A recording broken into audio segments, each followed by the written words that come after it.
Alors, bonsoir, bienvenue. On va laisser le temps aux participants de se joindre à nous. Bonsoir à tous.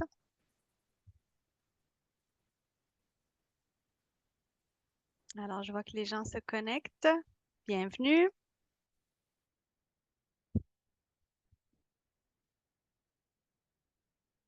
On avait plus d'une centaine, près de 130 participants inscrits. Donc là, je vois que les gens se connectent tranquillement. On est près de 50. Bonsoir, bienvenue.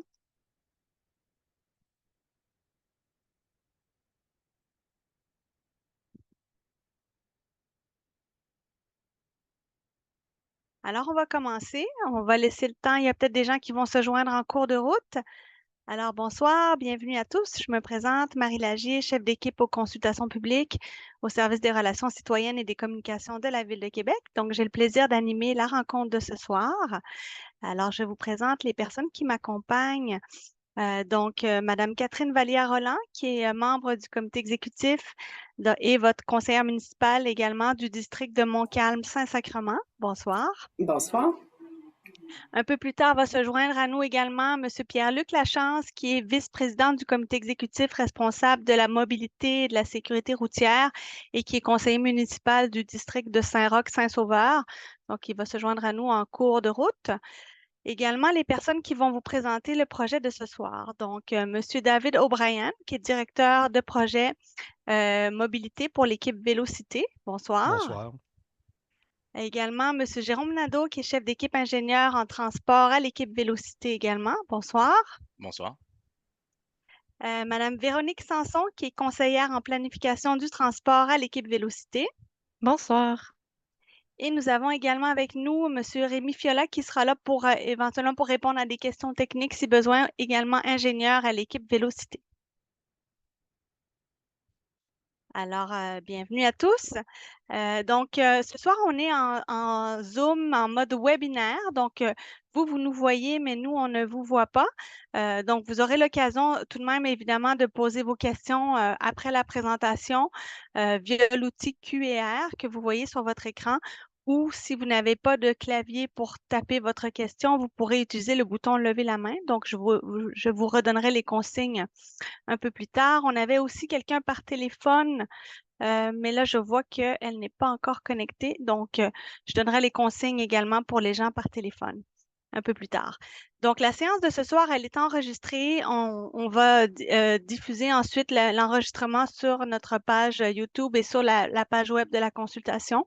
Également, la présentation de ce soir, on va aussi la verser sur la page web là, dès la fin de la séance. Vous pourrez la revisionner dans les prochains jours.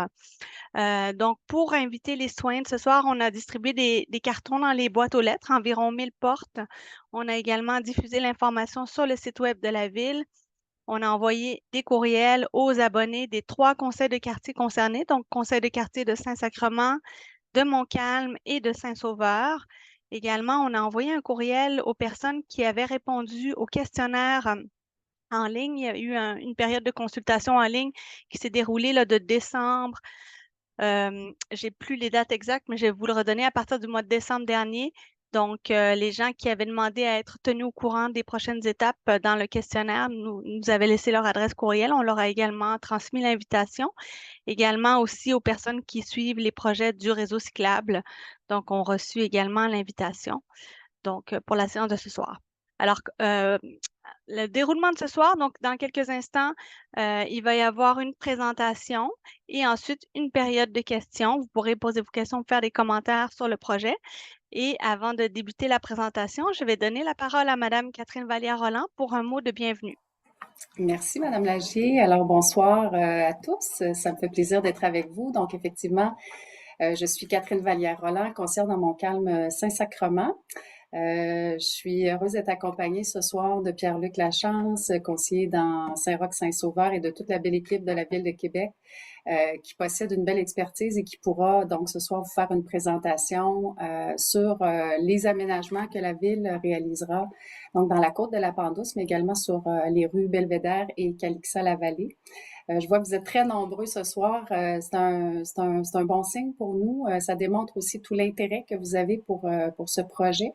Et ça depuis plusieurs années, parce que vous savez que la Ville de Québec est interpellée sur des enjeux de sécurité depuis plusieurs années dans la côte de la Pente-Douce. Moi-même, à mon arrivée, les citoyens m'en parlaient régulièrement. Alors, c'est un projet d'aménagement de corridor vélocité qui va se réaliser donc sur une distance d'environ 980 mètres, qui sera un projet évolutif, donc un peu à l'image de celui qui se retrouve sur le chemin Sainte-Foy. Et pour moi, c'est important de vous rappeler les objectifs, les principaux objectifs qu'on poursuit à travers ce projet-là. Il y en a trois. Donc, le premier, et je dirais le principal, c'est celui de renforcer la sécurité des plus vulnérables. En premier lieu, je dirais les piétons. Et également les cyclistes, mais également les usagers du transport en commun, parce qu'on sait que la côte de la Pente-Douce, ce secteur-là, c'est vraiment un axe important au niveau du transport en commun. Et c'est d'autant plus important pour nous d'agir, de faire des interventions sur ce tronçon-là, que, comme vous savez, le district de Montcalm-Saint-Sacrement est un district parmi les plus âgés sur le territoire de la Ville de Québec. Donc, c'est important pour nous de venir poser là, des gestes en ce sens-là. Le deuxième objectif, c'est bien sûr d'offrir des options de mobilité aux gens. On le voit avec l'engouement notamment du vélo partage. Bien sûr, on l'a vu récemment aussi avec les chiffres là, sur le retour des usagers dans le transport en commun, dans les autobus. Donc, on voit que quand on offre des opportunités, des options, des possibilités aux gens, les gens sont au rendez-vous. Donc, c'est une belle opportunité que nous avons de bonifier le réseau existant.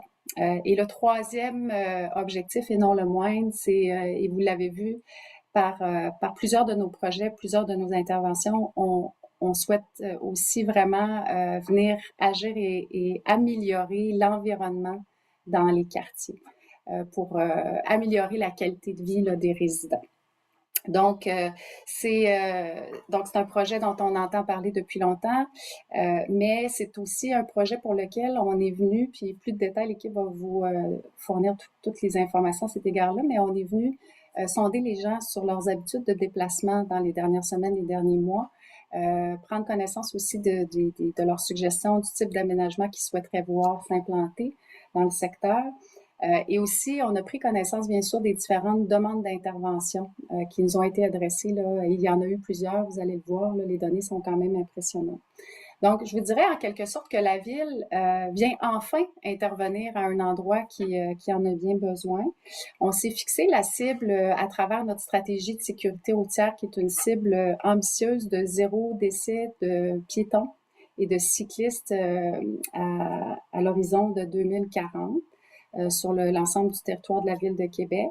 Et on le fait, en fait, on souhaite atteindre cet objectif-là à travers différents projets et aménagements. Et on pense que celui qui vous est présenté ce soir, bien sûr, va y contribuer, mais aussi avoir des répercussions qui sont très positives, à la fois sur la mobilité et aussi la qualité de vie. Alors, je m'arrêterai ici. Je vois que mon collègue Pierre-Luc s'est joint à nous. Bonjour Pierre-Luc, et je vous souhaite à tous une excellente soirée. Merci, Madame Valérie-Roland. Alors, bonsoir, bienvenue, Monsieur Lachance, et bienvenue aux nouvelles personnes qui se sont jointes à nous. On est maintenant 77 spectateurs. Alors, je vais demander à l'équipe Vélocité de partager la présentation à l'écran. Je rappelle que la présentation sera versée là, après la séance sur le site Internet de la Ville. Et on a aussi une personne par téléphone. Donc, je vous donnerai les indications après la présentation sur le moyen de poser vos questions. Alors, à vous la parole, l'équipe Vélocité. Merci beaucoup, Madame Lagier. Donc, merci, Madame Vallière-Roland, également pour votre mot d'introduction. Donc, je suis David O'Brien, directeur de projet. Je dirige l'équipe Vélocité qui est ici ce soir pour vous présenter un projet d'aménagement donc d'un corridor Vélocité évolutif sur la côte de la Pente-Douce. Évidemment, l'équipe Vélocité, plusieurs d'entre vous probablement en avaient entendu parler depuis plus d'un an. C'est l'équipe qui est derrière la réalisation du projet du chemin Sainte-Foy, notamment, qui est à proximité donc de la Pente-Douce. C'est une équipe intégrée, je tiens à le mentionner, là, qui est composée de professionnels là, de tous les milieux à la ville, donc ingénieurs en transport, architectes du paysage, conseillers en planification des transports, techniciens en génie civil, etc. Donc, on a vraiment réuni dans une équipe qui est dédiée à 100% à l'exécution des projets liés au corridor Vélocité pour les prochaines années et qui dispose de l'ensemble des compétences justement pour couvrir tous les angles que la ville doit couvrir lorsqu'elle implante ce type de projet-là, lié à la sécurité routière, à l'aménagement urbain, donc aux nouvelles normes, au réaménagement de rue, etc. Donc, voilà vraiment là, une équipe qui est capable de couvrir l'entièreté des défis liés à ces projets-là. On peut peut-être passer à la première acétate. Merci beaucoup.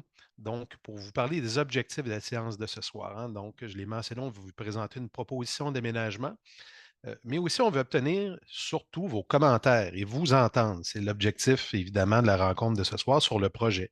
Et les besoins, évidemment, là, de la côte de la Pente-Douce, Belvédère et Calixa-la-Vallée, ce secteur-là, dans le cadre de la mise à niveau du lien cyclable. Donc, ce soir, comme plan de présentation qui est à la suivante, nous allons donc vous revenir là, avec une mise en contexte là, sur la vision de la mobilité active, qui est la vision de la ville qui a été lancée en 2022, donc sur la mobilité active et qui inclut les corridors vélocité. Nous allons évidemment vous présenter plus en détail donc l'aménagement proposé pour la cour de la Pente-Douce, notamment, on va vous présenter des données d'avant-projet, les interventions prévues, évidemment dans le détail, les avantages et les impacts appréhendés et les prochaines étapes. Puis évidemment, le tout va être suivi d'une période d'échange pour vous entendre et récolter vos commentaires. Alors, sans plus tarder, je passe la parole évidemment à mes deux collègues qui vont être avec vous ce soir pour la présentation plus technique, donc Mme Véronique Sanson et Jérôme Lando, et ce sera Mme Sanson qui va débuter. Merci. Bonsoir à tous, on est bien content de venir vous voir aujourd'hui. J'ai des petits enjeux avec ma caméra. Si jamais vous me perdez, là, n'hésitez pas à me faire signe, mes collègues de la ville. Donc, on voulait replacer ce projet-là dans son contexte. En fait, ce projet-là découle de la vision de la mobilité active, qui est l'outil de planification des réseaux là, cyclables et piétonnés pour les 5 prochaines années. Pour l'adoption de cet outil de planification-là, il y a eu des consultations en amont là, de 2020 à 2022. En septembre 2022, on a fait l'annonce là, de la vision. Puis, une des actions importantes de la vision, en fait, c'était vraiment de planifier, de concevoir des infrastructures utilitaires là, à haut niveau de service, comme les corridors Vélocité. Dans les objectifs de la VMA, de son petit nom, en fait, on a d'offrir des options en transport actif ou collectif aux citoyens afin que les gens aient un choix et qu'il n'ait pas là, un seul choix de transport par manque d'alternatives. On veut bien sûr offrir des options sobres en carbone pour desservir l'ensemble des lieux d'intérêt de la ville, puis assurer le confort et la sécurité de tous. Pour les bienfaits de la mobilité active, on ne s'étendra pas trop là-dessus, étant donné que vous êtes des convaincus. En fait, au niveau environnemental, on a énormément là, de points positifs. On sait que l'empreinte là, d'un cycliste, l'empreinte environnementale d'un cycliste là, est de 1 sur 10 par rapport aux automobilistes. On sait aussi là, que dans la région de Québec, là, c'est 70 des GES qui sont là, produits par le transport routier. Au niveau de la santé, il y a énormément d'avantages, autant au niveau de la collectivité que des particuliers. Donc, des diminutions là, de développer des maladies chroniques, l'augmentation de la productivité, la diminution de l'absentéisme au travail. Donc, c'est tous des éléments là, très, très importants. Un risque de décès moindre aussi. Puis, on a énormément là, au Canada, vous le voyez, 15 300 décès prématurés liés à la pollution de l'air. Donc, c'est important là, de travailler à diminuer notre impact là, sur notre qualité de l'air. Au niveau de l'économie locale aussi, on a plusieurs avantages. Il y a de plus en plus d'études qui se penchent sur ce sujet-là.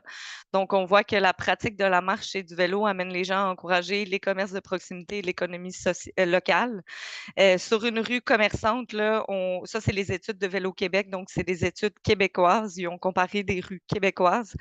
On voit que le pourcentage de visites dans les commerces est plus élevé. le pourcentage de vente au détail aussi, le nombre de dépenses moyennes. Et au niveau de la collectivité aussi, il y a énormément d'impacts positifs là, au niveau économique, là, entre autres au coût de l'infrastructure et aux externalités indirectes là, de l'automobile par rapport au transport actif et au transport collectif. On fait ces projets-là, en fait, vraiment parce qu'à Québec, on a un énorme potentiel de déplacement actif. Ça, c'est une étude qu'on a faite avec la chaire de Polytechnique Montréal qui nous a aidé à déterminer tous les déplacements en transport actif, là, les déplacements de courte durée qui actuellement ne sont pas effectués qui ne sont pas, excusez-moi, effectués en transport actif là, en ce moment. Donc, vous voyez que c'est réparti vraiment dans l'ensemble des arrondissements là, de la ville. Oui, on a une concentration au centre-ville, mais quand même un peu partout, là, dans tous les arrondissements aussi. On voit aussi que l'enquête origine-destination, la marche est utilisée seulement à 45 pour les déplacements de moins d'1 kilomètre. C'est 50 des cas là, où l'automobile est utilisée. Pour les déplacements de moins de 5 km, on utilise toujours le 5 km là, quand on parle de transport actif, étant donné que ce mode de déplacement-là est plus efficace en heure de pointe, là, en bas de moins de 5 km. Donc, on est à 2,1 d'utilisation du vélo et l'automobile est privilégiée dans 70 des cas. Donc, on a un énorme potentiel là, à matérialiser à Québec. C'est la raison pourquoi on juge important là, de mettre en place des infrastructures structurantes là, de mobilité active.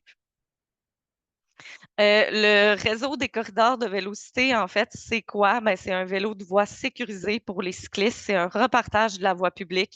Je tiens à dire qu'il y a des avantages aussi là, pour les piétons. L'objectif est également de diminuer les conflits entre les différents modes de transport. On s'inspire des pratiques internationales, donc c'est une mouvance qu'on voit apparaître vraiment là, partout dans le monde qui va nous permettre d'accueillir un nombre élevé là, de cyclistes. Rapidement, les critères de conception, qu'est-ce qui différencie un lien cyclable plus normal ou plus standard par rapport à un lien vélocité? En fait, il y a d'abord un critère de largeur. Donc, on veut là, une largeur suffisante pour permettre l'accompagnement ou le dépassement. Quand on parle d'accompagnement, là, c'est souvent un parent avec son enfant là, qui va se rouler un petit peu en décalé. On veut une identité visuelle qui est forte. On veut des pistes qui sont séparées généralement de la circulation automobile. On veut un entretien là, hivernal, donc c'est des pistes qui vont être mises en place et qui vont fonctionner là, 4 saisons dès leur première année. Un accès efficace, rapide au lieu d'activité et une programmation là, des feux là, adaptés aux besoins en transport actif. Pour qui on fait ça? On en parle souvent. En fait, on veut vraiment s'adresser à tous les types de cyclistes. Donc, il y a plusieurs études là, qui nous montrent qu'on a un pourcentage de cyclistes qui vont rouler dans à peu près l'ensemble des conditions. Ça, c'est à peu près le 4 à 7 là, que vous voyez à droite là, dans le graphique. On a une population d'à peu près 5 à 9 qui vont préférer rouler sur des axes cyclables ciblés, mais qui vont quand même accepter parfois de cohabiter un peu avec les automobiles. Puis on a environ 51 à 56 de la population là, qui, pour eux, ont besoin d'être complètement séparés de la circulation automobile pour évaluer là, l'option du vélo. Donc, on veut vraiment s'adapter à tous les types de cyclistes, là, les enfants, les adultes, autant les cyclistes occasionnels que les cyclistes chevronnés. C'est un réseau qu'on veut sécuritaire, performant, qui vise à renforcer le réseau actuel. C'est un réseau qu'on veut sur les principaux axes de mobilité. Ça peut être autant des axes qui sont existants, qui sont mis à niveau, comme c'est le cas de la pente douce ce soir, ou des nouveaux liens cyclables là, qui vont apparaître, ou une combinaison des deux. Puis, il faut savoir aussi que chacun de ces axes-là a été choisi sur une analyse de besoin. Donc, l'analyse que je vous ai parlé là, très, très brièvement au début, l'analyse de la chaire de Polytechnique. Puis, bien sûr, on veut s'assurer que ce réseau-là il soit bien maillé, continu, connecté et qu'il desserve là, un maximum de citoyens. On a deux façons de fonctionner pour ceux qui ont commencé à nous suivre déjà là, depuis quelques temps. Vous l'avez peut-être remarqué. Donc, on a la façon de travailler qui est dans des aménagements évolutifs. Donc, ça, c'est un déploiement qui est un petit peu plus rapide, qui nous permettent d'installer là, un projet sans réaliser de travaux majeurs. C'est des interventions qui sont plus minimales, donc marquage, bolard, du mobilier urbain, parfois un petit peu d'intervention géométrique, mais pas de façon majeure, puis une programmation là, au feu de circulation. L'autre façon de fonctionner, c'est vraiment par l'aménagement de projets permanents. À ce moment-là, on va vraiment être en travaux majeurs. On va en profiter pour travailler le souterrain aussi, souvent les travaux d'aqueduc. Donc, on va vraiment là, se coordonner avec notre service d'ingénierie pour ce type de projet-là. Puis c'est une occasion pour nous aussi d'aller travailler tous les autres enjeux de la rue. Donc, on peut penser par exemple à la sécurité routière, au verdissement, à l'accès au transport en commun, l'architecture du paysage, le drainage, les aqueducs, le déneigement, les matières résiduelles. Donc, on en fait vraiment des projets là, très, très, très complets. L'aménagement d'un CVC évolutif, qui est le projet, un projet qu'on vous présente ce soir, en fait, qui est un projet évolutif, il faut comprendre que ça se fait dans une rue qui est existante. On ne va pas toucher, on touche en fait seulement ce qui est à l'intérieur des bordures de trottoir. Donc, on a une largeur qui est déjà définie. Sans les travaux majeurs, on n'est pas en mesure d'aller élargir cette largeur-là. Donc, on a souvent 3 options qui se présentent à nous, là, puis on va rentrer dans les détails un petit peu plus loin, mais c'est soit de toucher à l'espace là, qui est disponible de stationnement, soit travailler en sens unique ou soit repartager là, les voies de circulation existantes ou bien leur largeur. Donc, c'est les façons là, qu'on a de travailler dans un contexte évolutif. Pour le CVC évolutif sur la côte de la Pente Douce, donc, on vous le met à l'écran, vous le voyez dans le réseau là, des futurs corridors Vélocité. Donc, le CVC de Pente Douce a 3 tronçons. On l'appelle CVC Pente Douce, mais c'est quand même important de comprendre qu'il concerne là, 3 rues différentes. Donc, on a la côte de la Pente Douce, on a une direction sud sur Calixa-la-Vallée et une direction nord sur Belvédère. Donc, on va y revenir un petit peu plus loin, mais c'est important de comprendre là, que ça touche ces deux rues-là aussi, même si ce n'est pas dans le titre du CVC. Donc, le projet de la Pente Douce, en fait, c'est d'insérer, mais aussi de mettre à niveau les pistes cyclables unidirectionnelles qui sont existantes, qu'on va venir séparer de la circulation là, par des zones tampons et des bollards. Donc, on est en projet évolutif, marquage, bollard, feu de circulation. Donc, ce n'est pas un projet de réaménagement urbain là, classique avec des scénarios d'aménagement. On est vraiment en formule évolutive, en formule collecte des commentaires aussi pour s'améliorer là, dans le temps. Donc, le projet, c'est 980 mètres. Comme vous le voyez, c'est sur la côte de la Pente Douce, sur Belvédère et sur Calixa-la-Vallée. C'est la mise à niveau d'un lien cyclable qui est existant et qui va être fonctionnel à l'année. Puis, on vient de s'assurer de sa connexion aussi avec le réseau cyclable. Donc, le CVC sur le chemin Sainte-Foy, le CVC qui a été annoncé là, sur Marie de l'Incarnation, des liens plus locaux là, comme Calixa-la-Vallée, Parmarquette, Arago, Montmagny et Franklin. Donc, on trouve ça important de vous présenter les données d'avant-projet qui ont guidé un peu nos choix de conception, puis qui vont mieux vous expliquer aussi pourquoi on arrive là, à ce scénario-là aujourd'hui. Donc, tout d'abord, on l'a mentionné, Madame Vallière-Roland l'a mentionné un petit peu d'entrée de jeu aujourd'hui, mais on a une stratégie de sécurité routière à la ville qui a ciblé des sites accidentogènes. L'avenue Calaxa-la-Vallée au complet est un site accidentogène. Donc, on a des recommandations d'experts qui ont été faites là, pour chacun des sites de la ville. Puis, ce qui ressort de ces recommandations-là, en fait, c'est que le stationnement sur rue et l'absence d'arrêt à l'une des approches là, sont les causes principales de collision sur ce tronçon-là, que la chaussée désignée qui est actuellement en place, donc que les vélos partagent l'espace avec les automobilistes, c'est non conforme aussi à cause de la présence élevée là, de... Oh, Jérôme, ton partage a annulé. Donc, à cause là, du débit automobile qui est très, très fort. Je ne sais pas si, Jérôme, tu vas remettre la diapositive. Oui, ça revient dans un instant. Merci beaucoup. Donc, de mémoire, on va le voir à l'écran si j'ai raison, mais de mémoire, c'est 101 ou 108 accidents qui ont... Ah, bon, vous voyez, je ne sais pas si c'est 101 accidents entre 2013 et 2017, dont 9 qui incluaient là, au moins un piéton et un cycliste. Donc, c'est quand même un nombre assez élevé pour un court tronçon. Là, donc, c'était important pour nous de venir le travailler. Puis, si je fais un petit pas en arrière, là, outre le fait de nous mentionner les éléments qui n'étaient pas conformes, les experts recommandent aussi la mise en place d'un sens unique sur Calixa-la-Vallée, la mise à niveau du lien cyclable, puis un ajout de panneaux d'arrêt là, à l'intersection Calixa-la-Vallée et Pente-Douce. Tu peux changer. Donc, super. Au niveau de l'environnement humain, on a la présence de l'accès à l'hôpital Saint-Sacrement, qui est très important pour nous de garder en tête. On a l'accès au parc à chiens de la Côte de la Pente-Douce, l'accès au parc des Braves, le parc Roger-Lemelin aussi, qui est en bas de la Pente-Douce, ainsi que l'église réformée baptiste de la capitale. Donc, quand même des lieux de destination importants. On a plusieurs commerçants sur l'axe. Sachez que chacun des commerçants a été questionné là, en termes de besoins de stationnement, de livraison.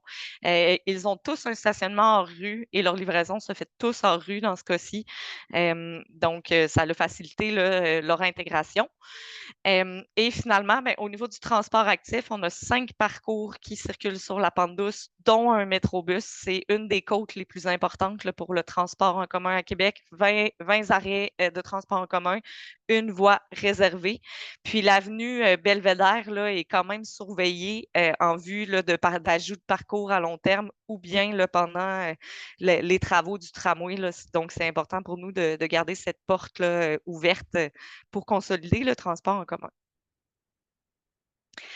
Au niveau des demandes citoyennes des 3 conseils de quartier, donc la demande qu'on a eue dans les 5 dernières années à ce sujet de cette pente-là, c'était d'étudier la possibilité d'aménager un lien mécanique. Donc, on l'a bien pris en note. Je vous annonce que ce n'est pas ce qu'on vous présente aujourd'hui, malheureusement, là, mais on l'a pris en note pour un futur projet permanent. Au niveau de la vision de la mobilité active, on avait mis en ligne une carte interactive que les citoyens pouvaient nous signaler là, des points précis de tension. Vous n'avez pas les mentions entre parenthèses, mais ces points-là pouvaient revenir plus d'une fois. Là. Donc, au niveau piétonnier, on s'est beaucoup fait parler de l'intersection qui est Chouinard, qui pouvait être dangereuse là, pour les piétons, les cyclistes et les automobilistes. Au niveau du vélo, on a eu énormément de commentaires, étant donné bien sûr là, que c'est la seule côte de la ville qui est aménagée là, pour le vélo. C'est sans surprise. Donc, des commentaires de demande de déneiger le lien cyclable, que c'est la seule côte accessible à vélo, de l'élargir, d'évaluer la possibilité d'un lien dans le stationnement de l'hôpital. Le stationnement sur la rue Calixa-la-Vallée est dangereux selon les citoyens, une demande de lien mécanique, le non-respect de la priorité vélo à certaines intersections, une demande de séparer physiquement le lien vélo et les automobilistes. La sécurité du lien cyclable actuel laisse à désirer, améliorer l'accès au parc des Braves à vélo, retirer des voies de virage sur feu rouge pour les automobilistes, puis une demande là, de Calixa-la-Vallée et Belvédère en sens unique. Au niveau de l'intermodalité, en fait, on s'est fait demander des supports à vélo à proximité de l'escalier Pente-Douce. Donc, vous ne le verrez pas dans les plans aujourd'hui, mais c'est quelque chose qu'on a noté également aussi. Par la suite, à la ville, on a un logiciel qui s'appelle les Sésames. Donc, c'est les principes là, quand les gens appellent au 3-1 et ils nous font part de commentaires ou de plaintes. Donc, on a eu 42 intervenants de demandes d'intervention Sésame dans les 5 dernières années là, pour le 900 mètres étudié. Outre les nids de poules, qui est une grande source de demande là, en général sur toutes les artères de la ville, ben, c'est la sécurité du lien cyclable qui est le plus souvent mentionné dans les commentaires là, reçus. Peut-être juste, Véronique, mentionner que les interventions Sésame, c'est les interventions au 3-1-1, Oui. dans le fond, pour les Je citoyens. pensais que je l'avais mentionné. Voilà. Excuse-moi, Non, c'est Marie, bon. mais C'est tout à peut-être moi fait. qui n'ai pas entendu. C'est correct. Vas-y. Parfait. Par la suite, comme Mme Vallière-Roland l'a mentionné d'entrée de jeu, on a fait un questionnaire en ligne au cours du mois de décembre et du mois de janvier dernier, avec plusieurs choix de réponses, des questions ouvertes. On demandait aux gens aussi de se positionner entre différents choix de priorité. On a eu 620 répondants, ce qui est beaucoup pour un projet de cette longueur-là. Donc, on voit que la Pente-Douce, c'est un lieu quand même qui a des besoins importants. Donc, on va vous présenter quelques éléments. Donc, une des questions qu'on demandait aux citoyens, c'est est-ce que les gens étaient à l'aise de laisser marcher un enfant d'âge primaire seul sur les rues là, du projet. Puis, on a près de 50 des gens qui nous ont dit que sur aucune rue du projet, on était à l'aise de laisser marcher un enfant d'âge primaire. Donc, pour nous, ça nous sonne quand même une cloche importante là, pour ce secteur-là. Par la suite, on demande le sentiment de sécurité des usagers là, à pied, à vélo et en auto.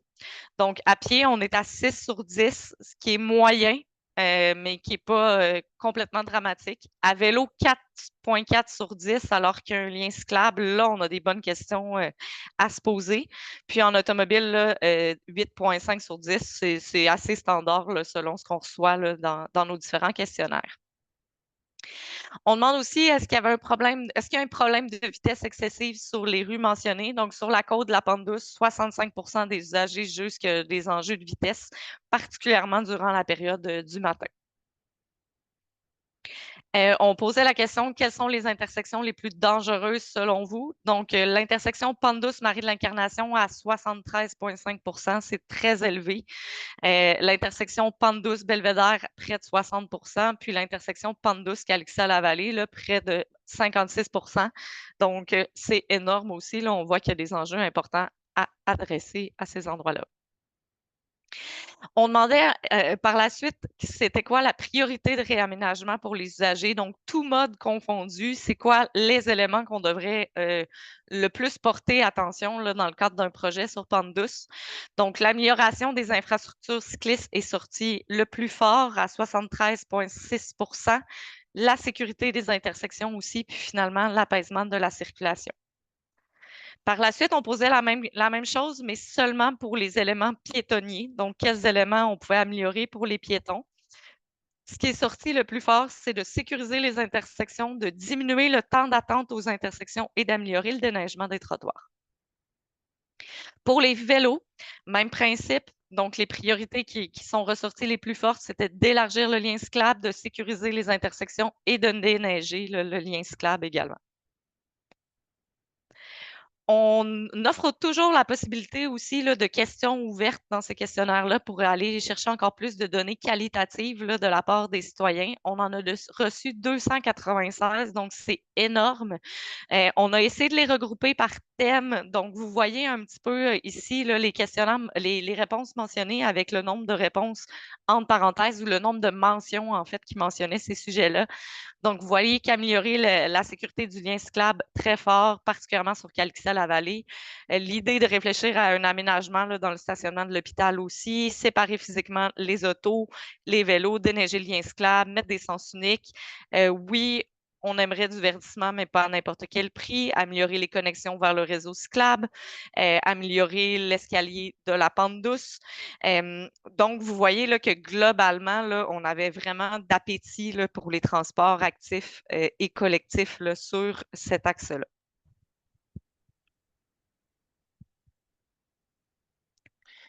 Donc, super, je te passe la parole, Jérôme. merci beaucoup, Véronique. Bonsoir tout le monde. Bien content d'être ici ce soir pour vous présenter le projet. On est maintenant rendu là, à vous présenter les interventions concrètement. Donc, sans plus attendre, quelles sont les principales interventions qui sont prévues cet été? Donc, on compte élargir et sécuriser les pistes cyclables unidirectionnelles qui sont existantes. On souhaite également repartager l'espace de la chaussée actuelle et mettre en sens unique l'avenue Calixa-la-Vallée afin d'aménager un lien cyclable sécuritaire et confortable. On a également l'ajout de bollards et d'une zone tampon de sécurité qui est prévue dans le projet. On a l'ajout de marquage vert aux intersections, l'ajout de feux cyclistes et ajustement aussi à la programmation des feux, notamment aussi pour augmenter du temps pour les piétons, pour ajouter du confort là, pour les piétons également. Comme on a vu, il y avait plusieurs interrogations, inquiétudes aussi à ce niveau-là. Correction géométrique aussi de l'intersection Pente douce, Calixa-la-Vallée, et une correction géométrique aussi qui est prévue à l'intersection Marie-l'Incarnation, Arago et Pente douce. Tout ça pour sécuriser les modes actifs, autant les piétons que les cyclistes. Donc, on rappelle, le CVC Pente douce, il est composé de 3 tronçons spécifiques qui ont des caractéristiques bien différentes. On a la côte de la Pente douce qui est située entre Marie de l'Incarnation et Calixa-la-Vallée. On a également l'avenue Calixa-la-Vallée entre la Pente Douce jusqu'au chemin Sainte-Foy. Et on a également l'avenue Belvédère qui est ciblée dans le CVC Pente Douce. Là. Également, là, ce tronçon-là entre Pente Douce et chemin Sainte-Foy. Le lien cyclable a été réparti en montée sur Calixa-la-Vallée et en descente sur Belvédère pour les raisons suivantes. C'est en raison en fait de l'emprise limitée dans chacune des rues et notre désir de répartir l'impact sur le stationnement pour permettre justement le maintien du stationnement sur chacune des rues et également maintenir aussi une bonne accessibilité véhiculaire dans le secteur. Donc, si on se penche, en fait, on va se pencher sur les 3 tronçons du CVC, puis ensuite, on va regarder également les 3 intersections, je dirais, là, majeures du projet que vous voyez en rouge à l'écran. Donc, tout d'abord, pour le tronçon de la côte de la Pente Douce, vous avez en haut la situation actuelle. Donc, on a 2 voies automobiles par direction, dont une voie qui est réservée entre 15h et 17h30 pour la direction nord. Donc, c'est en descendant la côte qu'on a une voie réservée. On a également une voie vélo par direction qui est non protégée actuellement. Là, on a une simple ligne blanche qui délimite cet espace vélo pour la direction sud, donc en montée. Puis en descendant, il y a un petit tronçon où est-ce qu'on est en piste cyclable protégée, mais le reste, on est en bande cyclable non protégée. La situation projetée que vous voyez en bas, donc ce qu'on prévoit cet été, c'est maintenir une voie de circulation automobile par direction et une baie de virage automobile par direction, dépendamment des intersections. On a également une voie vélo qui est maintenue, bien sûr, et on va la sécuriser avec un tampon, là, une zone tampon qu'on appelle, et l'implantation de nouvelles balises formule CVC. Lorsqu'on s'en va un peu plus au sud, donc en montant la côte, si on se dirige vers Calixa-la-Vallée, donc vraiment sur Calixa-la-Vallée, vous voyez la situation actuelle en haut, encore une fois. Donc, sur cette rue-là, actuellement, on a une voie auto par direction. Puis, le lien cyclable qui est implanté sur ce tronçon-là, actuellement, est en chaussée désignée qu'on appelle. C'est-à-dire que le vélo, le cycliste ou la cycliste vont partager la chaussée avec les automobilistes. Vous comprenez que dans une situation comme ça, actuellement, avec une pente comme on la connaît, ça peut causer des conflits. Les cyclistes vont certainement pas à la même vitesse que les automobilistes. C'est pourquoi, lors de la situation projetée de cet été, on prévoit aménager un lien cyclable de façon protégée, donc dans une bande cyclable, dans une piste cyclable. Et vous voyez qu'en haut, on avait un stationnement par direction, par côté. Dans la situation projetée, on prévoit retirer un côté de stationnement au profit justement de cette zone tampon de sécurité qui bénéficiera bien sûr aux cyclistes, mais également aux piétons qui auront une plus grande quiétude là, sur le trottoir du côté ouest.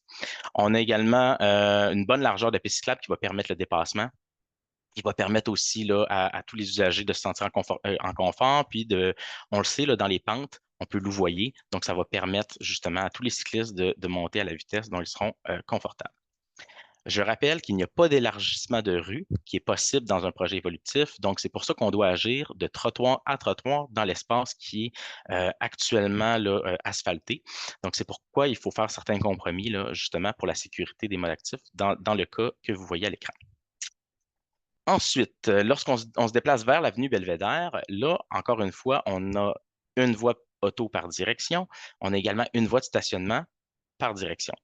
L'avenue Belvédère est un peu plus large que Calixa-la-Vallée, ce qui nous permet de maintenir les 2 voies automobiles dans le projet futur et de maintenir un côté de stationnement tout en incluant la voie cyclable du côté est, donc en descendant la côte du côté droit. Ça va nous permettre d'aménager une bonne piste cyclable protégée, encore une fois, avec une zone tampon qui va rendre vraiment la circulation des cyclistes sécuritaire et confortable. Encore une fois, on vient aussi apaiser là, la marche du piéton. On vient vraiment donner un meilleur confort aux piétons à travers ce nouvel aménagement-là. Maintenant, lorsqu'on regarde vraiment là, de façon détaillée les 3 intersections dont je vous ai parlé, on a l'intersection tout d'abord Calixa-la-Vallée-Pente Douce. Ensuite, on va regarder l'intersection Belvédère-Pente Douce. Puis après ça, on va descendre la côte, on va aller voir Marie de l'Incarnation-Pente Douce. Donc, pour commencer, on a corrigé là, un petit peu la géométrie de l'intersection Pente Douce Calixa-la-Vallée dans nos plans. Donc, vous le savez, on le répète, il y a une mise en sens unique qui est prévue pour Calixa-la-Vallée afin de mettre à niveau le lien cyclable et assurer la sécurité et le confort des usagers. On veut également profiter de ce sens unique-là. En fait, ce sens unique-là nous permet de corriger le site accidentogène. On vous le rappelez, il y a 101 accidents qui est arrivé là. C'est un des plus grands sites accidentogène de la ville. Il est ciblé dans la stratégie de sécurité routière. Et on a des enjeux avec les piétons, on a des enjeux avec les cyclistes. Donc, on vient vraiment corriger là, certains éléments à cette intersection-là pour les modes actifs notamment. Bien sûr, la mise en sens unique nous permet également de maintenir un côté de stationnement, ce qui était excessivement important selon nous. Par la suite, le réaménagement géométrique de la piste cyclable existante du côté nord de Pente-Douce est réalisé. Vous voyez là en bleu, ça, c'est des interventions géométriques mineures. Donc, on vient là, on va travailler un petit peu le trottoir à cet endroit-là, de façon à vraiment améliorer la traversée des cyclistes à cet endroit-là, pour les amener perpendiculairement à l'intersection avec un arrêt. Et là, vraiment, on va permettre vraiment une très bonne visibilité du piéton. Les usagers vont se voir à 90 degrés comme une intersection plus normale, ce qui permet vraiment de sécuriser les déplacements. Ça va également permettre de diminuer la confusion des priorités de passage à cet endroit-là. Pour ceux qui connaissent bien le secteur, bon, ben souvent, le cycliste ou la cycliste là, peut avoir de la difficulté à avoir sa priorité à cet endroit-là. L'aménagement qu'on prévoit là va permettre vraiment une meilleure compréhension. On a également, là, vraiment très important, l'ajout d'un panneau d'arrêt en direction ouest. On n'avait pas d'arrêt en direction ouest. On avait juste un arrêt du côté de l'hôpital et du côté de Calixa-la-Vallée, là, ce qui causait des confusions là, chez les usagers. On n'est pas habitué à ce genre de configuration-là. C'est pas normal dans une intersection hantée d'avoir seulement 2 arrêts. Donc, vraiment, c'était une des préoccupations, un des enjeux que les experts en sécurité nous ont vraiment fait remonter, c'est qu'il manquait un arrêt, tout simplement, à cet endroit-là, qui causait beaucoup de confusion, puis qui pouvait avoir vraiment des conflits à l'intersection même. Donc, on ajoute un arrêt tout simplement pour vraiment améliorer la situation. Il y a une mise à niveau du marquage aussi, et là, ça, c'est vraiment, vraiment surtout pour les piétons. Également pour les cyclistes, bien sûr, vous voyez le vert, mais c'est vraiment pour rehausser la présence des piétons, rehausser la présence des cyclistes, pour sécuriser nos modes actifs à cette intersection-là. Maintenant, on descend un petit peu la côte, on s'en va à Belvédère. Là, faites attention, on a fait un 180 degrés dans les plans. Le nord est au bas de la page. Donc, le bas de la pente est à gauche. Et on est à l'intersection Belvédère-Pente-Douce. À cet endroit-là, il y a un arrêt d'autobus qui est présentement sur Belvédère. Dans notre projet, on compte le déplacer légèrement à quelques mètres de là sur Pente-Douce directement pour éviter le conflit avec les autobus et les cyclistes dans ce nouveau lien qui sera dans une pente. En Belvédère, il y a quand même une bonne pente. On va chercher à ne pas causer de conflit à cet endroit-là. On veut vraiment placer un endroit où ça va être plus sécuritaire, où il y a moins de pentes, les vitesses sont moins élevées pour les cyclistes. Donc, vraiment, ça, c'est vraiment pour les piétons, en fait, s'assurer d'un meilleur confort des piétons à l'endroit de l'arrêt d'autobus. Ensuite, on réaménage le cadran sud-est. Donc, pour vous, c'est en haut à gauche de l'intersection. Vous voyez le cadran bleu, encore une fois. Ça, c'est du nouveau trottoir qui est réalisé cet été. Puis, on va réaménager ce cadran-là pour améliorer le confort des cyclistes dans leur virage. On veut un peu dégager le virage des autos avec le virage des cyclistes pour donner un peu d'espace pour éviter qu'il y ait un camion, par exemple, ou un automobiliste qui peut être très près d'un cycliste. Donc, on cherche à les dégager un petit peu avec cette correction-là. Ensuite, le maintien de 2 voies en montée sur la côte de la Pente-Douce. Vous le voyez à l'écran, il y a les flèches. Là. On maintient les 2 voies en montée à cet endroit-là, vraiment pour assurer les mêmes conditions de circulation qu'on connaît aujourd'hui. Puis on vient vraiment optimiser là, les conditions de circulation comme ça. Enfin, on est rendu à la dernière intersection où il y a vraiment beaucoup de choses. On va prendre le temps de bien l'expliquer. Il y a des corrections géométriques à l'intersection de Marie de l'Incarnation. Vous l'avez vu tantôt, 75 ça, c'est-à-dire 3 personnes sur 4 là, qui ont été sondées, ont jugé que cette intersection était dangereuse. Okay? Donc, c'est pour ça qu'il y a vraiment beaucoup d'efforts qui ont été mis à cet endroit-là pour répondre aux préoccupations des piétons, notamment, et des cyclistes, mais de tous les usagers qui ont jugé l'intersection dangereuse. Donc, correction géométrique à l'intersection. Premièrement, on va travailler en implantant un double virage à gauche vers Marie de l'Incarnation pour améliorer la fluidité. Donc, cette intervention-là va vraiment être réalisée pour la fluidité automobile. Ça nous permet que les 2 voies en descente vont pouvoir tourner en même temps vers Marie de l'Incarnation. Mais cette intervention-là vient avec une obligation de virage à gauche. Donc, on ne pourra pas poursuivre notre route là, en descendant la côte vers Arago. Il y aura des glissières là, cette année pour bien sécuriser cette obligation-là. Puis ça va nous permettre de sécuriser les traversées de piétons et de cyclistes de l'autre côté de la glissière, vraiment, avec cette intervention-là, et de diminuer, bien sûr, le transit, qui est un facteur important dans le secteur Saint-Sauveur. On veut diminuer le transit sur la rue Arago. Il y a un centre communautaire dans ce secteur-là, il y a des maisons, il y a des résidents, là, il y a des familles, donc on cherche vraiment à diminuer le transit sur cette rue-là qui n'a pas ce rôle-là, selon nous, d'accommoder du transit automobile. On a également, vous le voyez à l'écran à gauche, l'ouverture du terre-plein de la rue Arago afin d'assurer une accessibilité aux résidents avec cette nouvelle configuration-là, Marine-Incarnation. Toutes ces choses-là là, sont faites pour améliorer les conditions de circulation, maintenir les conditions optimales, sécuriser notre traversée des modes actifs, comme je vous l'ai dit, puis diminuer le transit dans les rues résidentielles du quartier Saint-Sauveur. Fait important à noter, c'est déjà prévu qu'on bonifie cet aménagement-là de façon permanente. Donc, on va pouvoir travailler avec des aménagements plus pérennes dès 2025. Donc, c'est déjà prévu là, qu'on réalise des correctifs en 2025 à cet endroit-là. Maintenant, toutes ces choses-là qu'on prévoit ont des avantages, bien sûr. Ils ont également des impacts. Puis il y a des mesures de mitigation pour accompagner ces impacts-là. On va prendre les prochaines minutes pour bien expliquer tout ça. Donc, quels sont les principaux avantages du projet? L'apaisement de la circulation et du bruit pour les résidents de Calixa-la-Vallée, selon nous, sera excessif, de la rue Calixa-la-Vallée, mais également d'Arago, là, ça va être notable. On pense vraiment qu'on va améliorer la qualité de vie des résidents des rues du projet.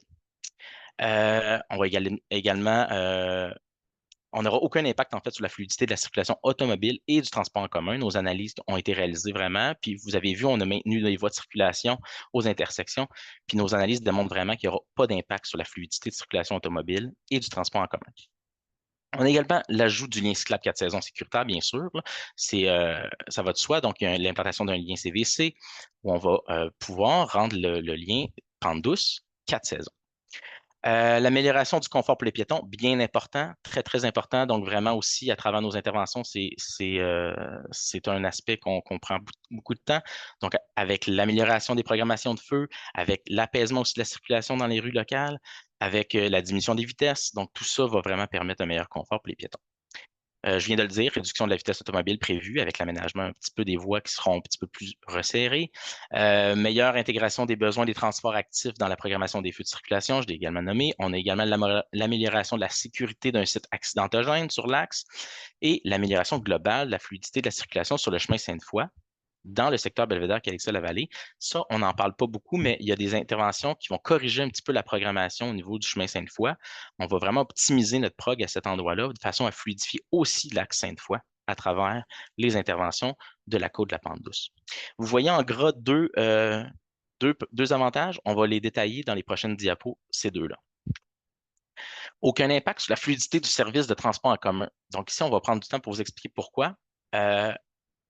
Il faut quand même dire qu'on va réaffecter la voie réservée qui est actuellement du côté sud, excusez-moi, et qui descend la côte. On va la réaffecter en double voie de virage à gauche pour la circulation auto et autobus. Puis comme vous le voyez à l'écran, la voie réservée actuelle, elle n'est pas utilisée, elle ne peut pas vraiment être utilisée par les autobus puisque le virage à gauche se fait sur une seule voie. Puis il y a une belle file d'attente, vous la voyez, puis sûrement que vous la connaissez. Il y a une file d'attente à cet endroit-là. Et là, ben, l'autobus, il doit se mettre dans la file d'attente. Il ne peut pas tourner à gauche sur la deuxième voie. Donc, la voie réservée, là, elle n'était pas très, très fonctionnelle. Donc, vraiment, là, ce qu'on va faire, c'est qu'on la transforme en double voie de virage pour que tous les automobilistes et autobus puissent en profiter. Puis, on va améliorer les niveaux de service, autant de l'automobiliste, mais de l'autobus également. Maintien des baies de virage aux intersections vont permettre vraiment les mêmes conditions de circulation qu'on connaît aujourd'hui. Et il n'y aura aucune modification de la situation actuelle au niveau des arrêts d'autobus. Donc, c'est la même façon.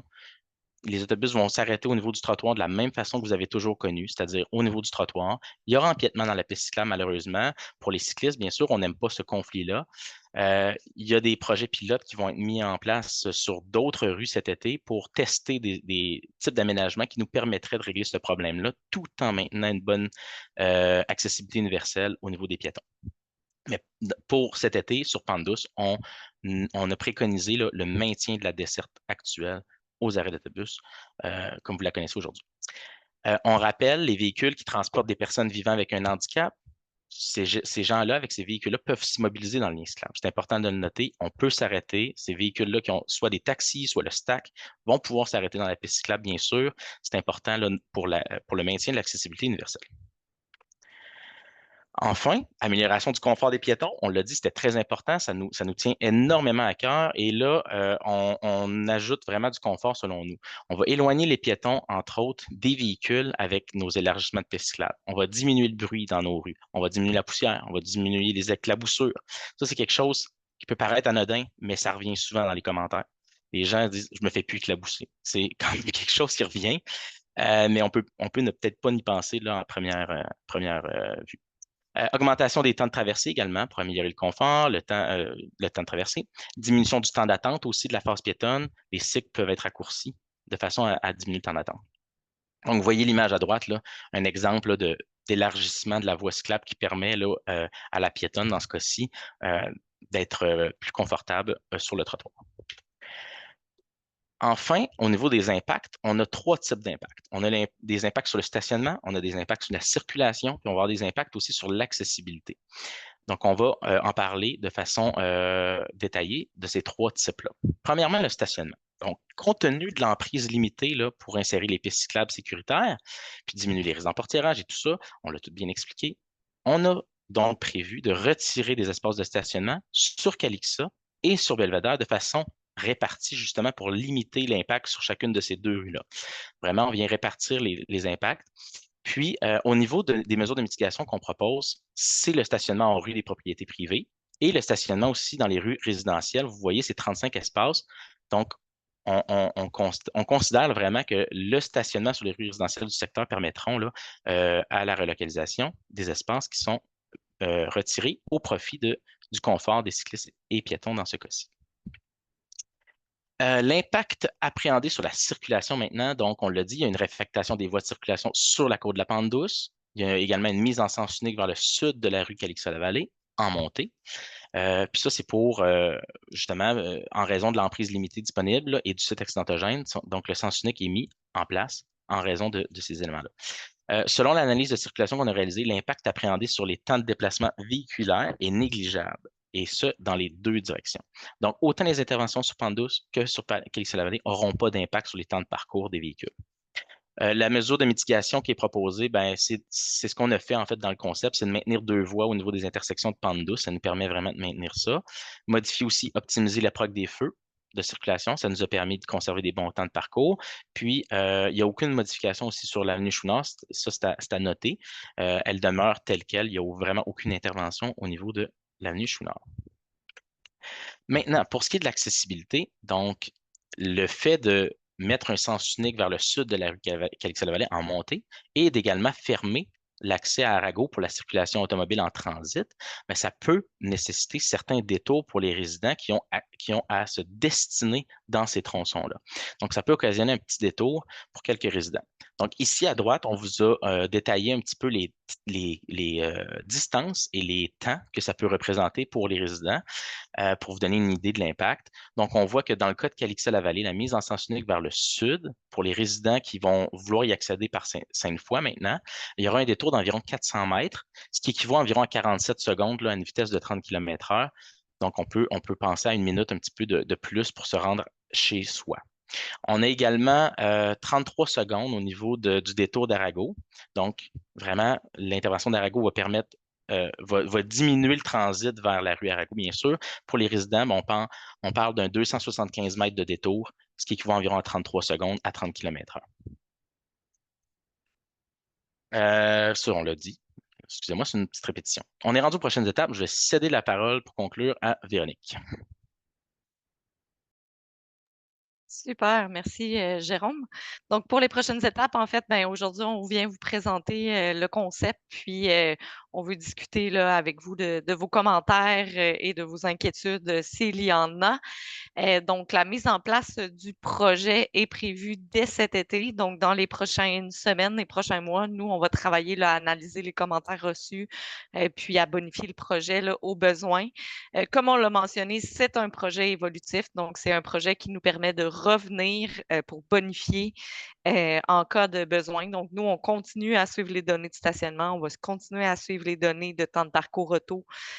Donc, tous ces éléments-là là, vont nous permettre de bien saisir la réalité là, au pourtour de la pente douce.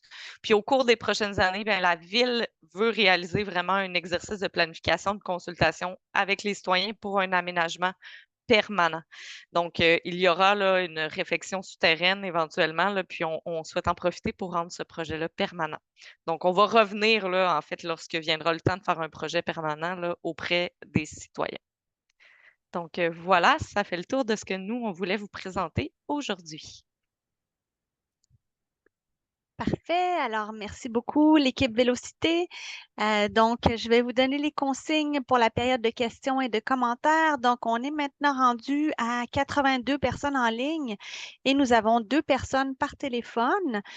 Donc, vous pouvez maintenant poser vos questions via l'outil Q&R. Je vois qu'il y a déjà des gens qui ont commencé à le faire.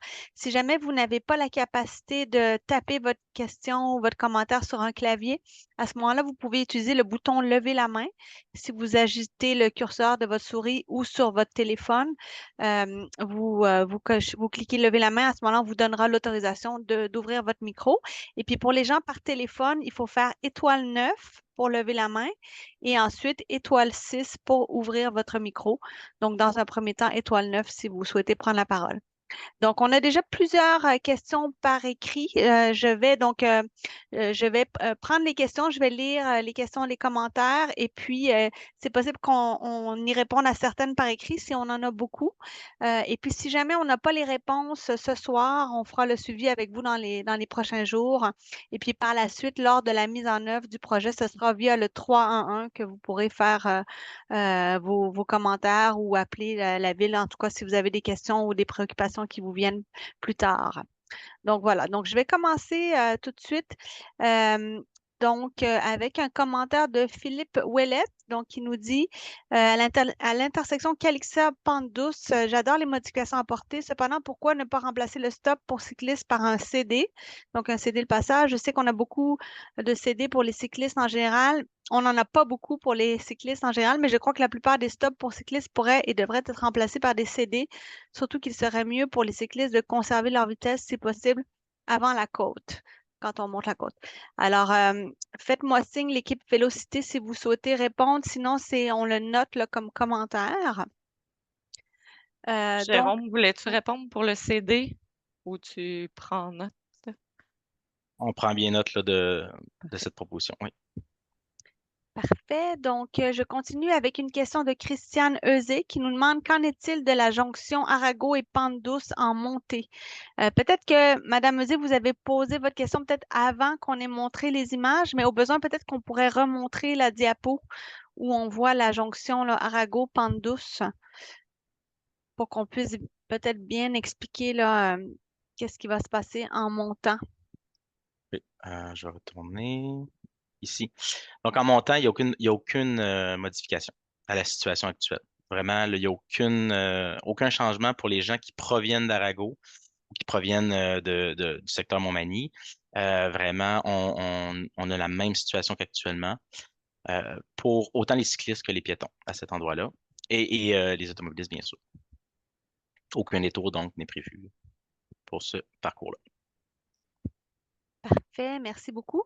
On avait une question mais qui a été répondue concernant la distance en mètres entre les 2 stations là, d'autobus, là, celle qui va être déplacée sur la côte de la Pente douce au niveau du transport collectif. Donc, la distance, ça sera de 50 mètres. Là. Je vois que Véronique a répondu par écrit, c'est parfait. Donc, on poursuit avec une question de Colline Dubourg. Est-ce qu'à la lumière pour le virage à gauche, les autobus auront droit à une lumière pour devancer le trafic de la Pente douce vers Marie de l'Incarnation? Les fameuses lumières d'autobus là, pour le droit de préemption là, avant le trafic. Est-ce que c'est prévu? Je ne pense pas que c'est prévu, étant donné là, que la circulation, en fait, il n'y a pas d'arrêt en bas de la côte. Donc, souvent, l'autobus va être à même là, la circulation automobile. Donc, il ne pourra pas profiter autant de ce feu-là qu'à un endroit où il y aurait un arrêt, par exemple, puis qui serait le premier là, au niveau de la ligne d'arrêt. Donc, il n'y aurait pas tant de bénéfices à l'implanter à cet endroit-là. Toutefois, le double virage à gauche va vraiment permettre là, une bonne fluidité du virage à gauche pour tous les usagers, là, autobus le compris, bien sûr. Parfait, merci beaucoup.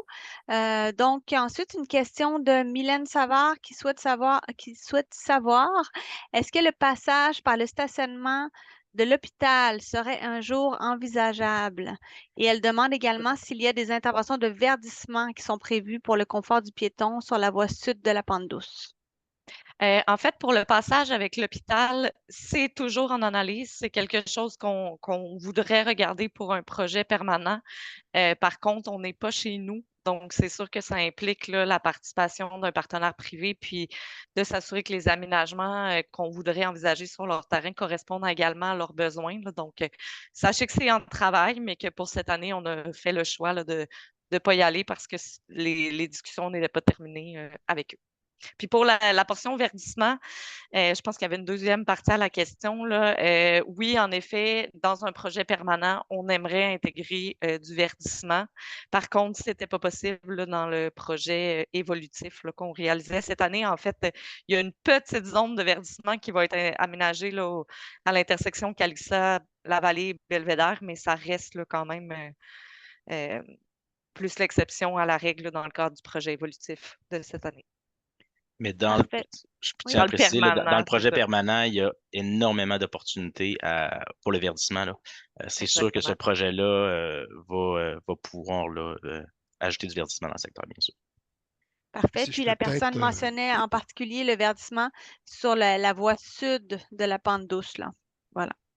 Oui, David? merci. En fait, si je peux peut-être, c'est qu'on a parlé beaucoup de projets permanents, puis à la fin de la présentation, on l'a mentionné tout à l'heure, là, euh, la ville, évidemment, dans quelques années, là, prochainement, là, doit évidemment refaire certaines conduites souterraines dans le secteur de la Pente Douce, puis dans le secteur de Marie de l'Incarnation également. Évidemment, ce n'est pas un projet qui aura lieu demain matin, mais c'est dans le cadre de ce projet-là, comme dans d'autres projets au cours des prochaines années, où l'équipe Vélocité va pouvoir s'inscrire dans cette opportunité de travaux-là. Alors, lorsqu'on refait une rue, de façon générale, on doit changer les conduites d'aqueduc et d'égouts. Nous, on en profite pour travailler avec nos partenaires à l'interne, à la ville, le service d'ingénierie notamment, pour s'inscrire et en profiter pour refaire la surface et aménager les liens cyclables aux normes Vélocité. Donc, dans cette optique-là, évidemment, c'est ce qu'on fera dans les prochaines années. À moyen terme, la ville, évidemment, veut travailler là-dessus. Il va venir consulter les citoyens et les conseils de quartier respectifs quand ce projet-là va être mûr là, pour être exécuté. Parfait, merci beaucoup. Je vois qu'on a deux mains levées, donc je vais prendre les deux mains levées. Donc, dans l'ordre, il y a Jeanne Morancy et ensuite Myriam Nickner. Donc, j'inviterai Madame Morancy, vous pouvez ouvrir votre micro et on va vous entendre.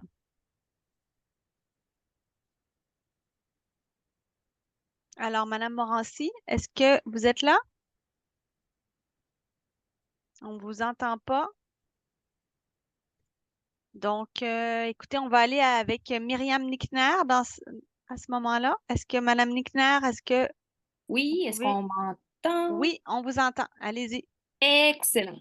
Ben, tout d'abord, moi, je veux dire un gros merci à toute l'équipe de professionnels de la ville là, qui ont pris du temps pour faire des rencontres, des réunions, consulter tout le monde et nous arriver avec une belle proposition comme ça, là, qui est un beau virage là, vers une autre possibilité là, de la mobilité, là, relier la haute et la basse ville.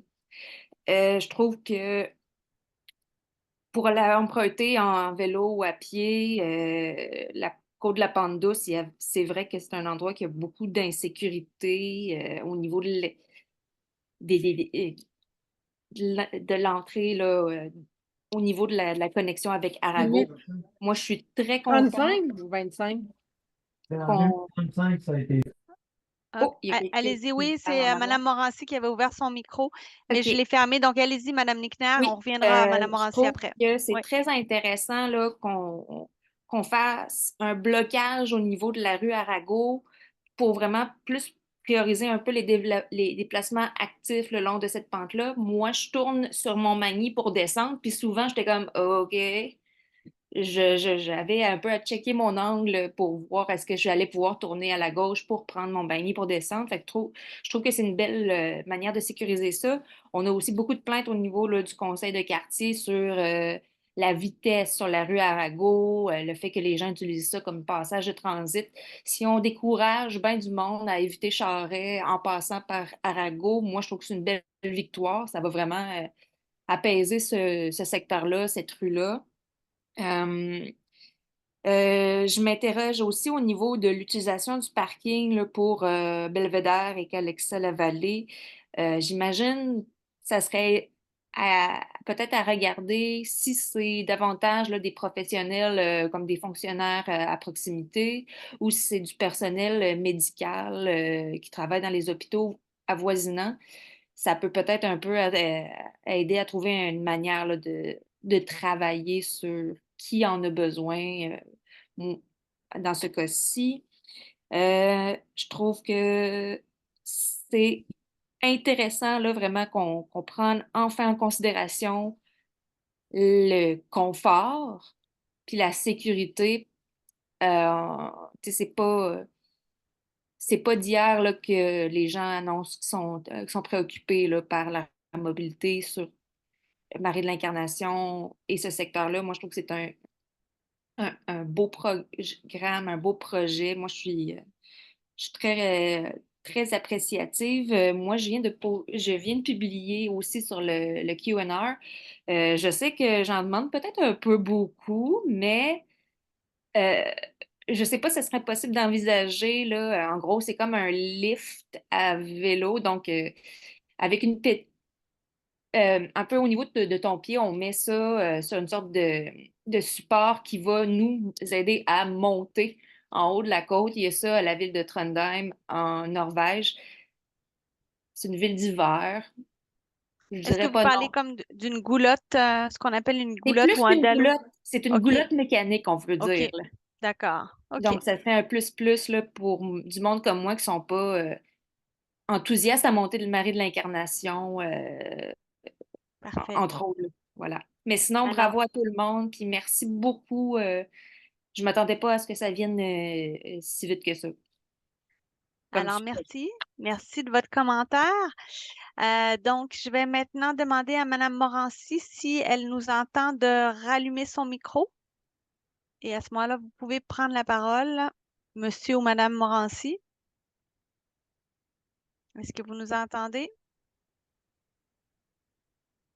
Donc, ça semble pas fonctionner. Donc, on va poursuivre. À ce moment-là, il y avait une autre main levée de Pierre Baillargeon. Donc, je vais vous donner l'autorisation d'ouvrir votre micro. Allez-y, Monsieur Baillargeon. Bonsoir.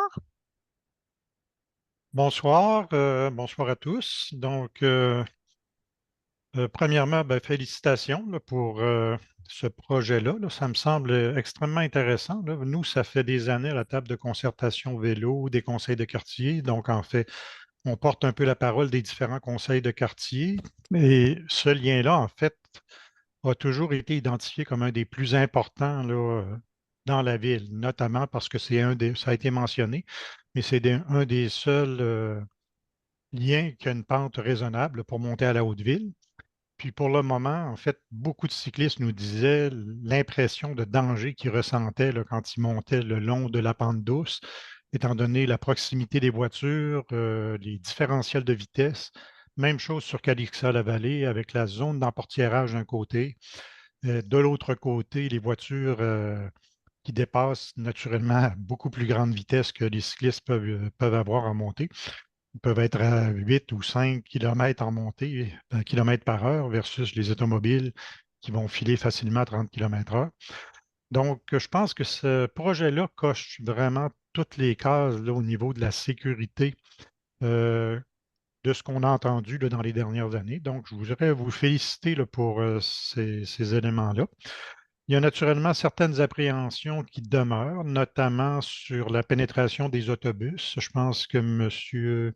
Nadeau a mentionné que le projet pilote qui devrait être réalisé, je ne sais pas si c'est cette année, sur le chemin Sainte-Foy, là, va donner probablement là, des, euh, des apprentissages qui pourraient être intéressants de reproduire dans ce cas-ci. Mais c'est certain qu'on a une petite appréhension compte tenu de la vitesse que peuvent prendre les vélos dans cette pente-là. Belvédère particulièrement en descente, puis par la suite, une fois que la vitesse est prise, continuer sur pente douce avec une bonne vitesse, avec des autobus. Ça peut aller pour des cyclistes qui sont très aguerris puis qui sont capables de surveiller un peu ce qui s'en vient derrière eux. Mais pour des cyclistes là, qui sont moins aguerris, des nouveaux cyclistes qui n'ont pas autant l'habitude là, de s'insérer dans le trafic, ça peut représenter un danger. En tout cas, on vous souhaite bonne chance là, avec ce projet-là. Puis félicitations encore là, pour le travail qui a été fait, là. On comprend que c'est un projet évolutif. Je pense que ça va mettre quand même les bases d'un lien super intéressant entre la Basse-Ville et la Haute-Ville pour le transport actif. Parfait. Merci beaucoup, Monsieur Baillargeon. Alors, on prend bonne note de vos commentaires pour la table vélo des conseils des quartiers. Merci de votre présence ce soir. J'aimerais revenir sur l'intervention précédente. D'ailleurs, j'ai oublié de souligner que Mme Myriam Nickner est aussi présidente du conseil de quartier de Saint-Sauveur. Donc, merci pour votre intervention, Madame Nickner. Puis, Monsieur Lachance voulait revenir sur la question du lien mécanique et ça fait également l'objet là, d'une question qu'on a reçue par écrit, donc à savoir est-ce qu'il est prévu là, des liens mécaniques. Alors, Monsieur Lachance, à Oui, vous la parole. merci. Donc, les liens mécaniques sont des éléments qui seront utilisés aussi dans le cadre de vision de mobilité active de façon plus large. Pour l'instant, ce projet-là, on concentre vraiment sur la dynamique de vélo proprement dit. Et je tiens à rappeler aussi que le déploiement de à-vélo en format électrique, c'est vu aussi pour répondre aux enjeux qu'on a en termes de dénivelé dans la ville de Québec. Donc, ça répond à la question. Les projets de liens mécaniques sont toujours en travail au niveau des équipes et on va pouvoir, dans le futur, vous revenir avec ces éléments. Merci. Parfait, merci beaucoup. Donc, je vais poursuivre avec quelques questions écrites. Ensuite, on reviendra avec les mains levées. Donc, on avait une question de Sylvain Nocard qui nous demande pourquoi ne pas maintenir la voie réservée dans la pente douce puisque désormais le virage à gauche des autobus est solutionné. Jérôme, si tu peux prendre cette question-là.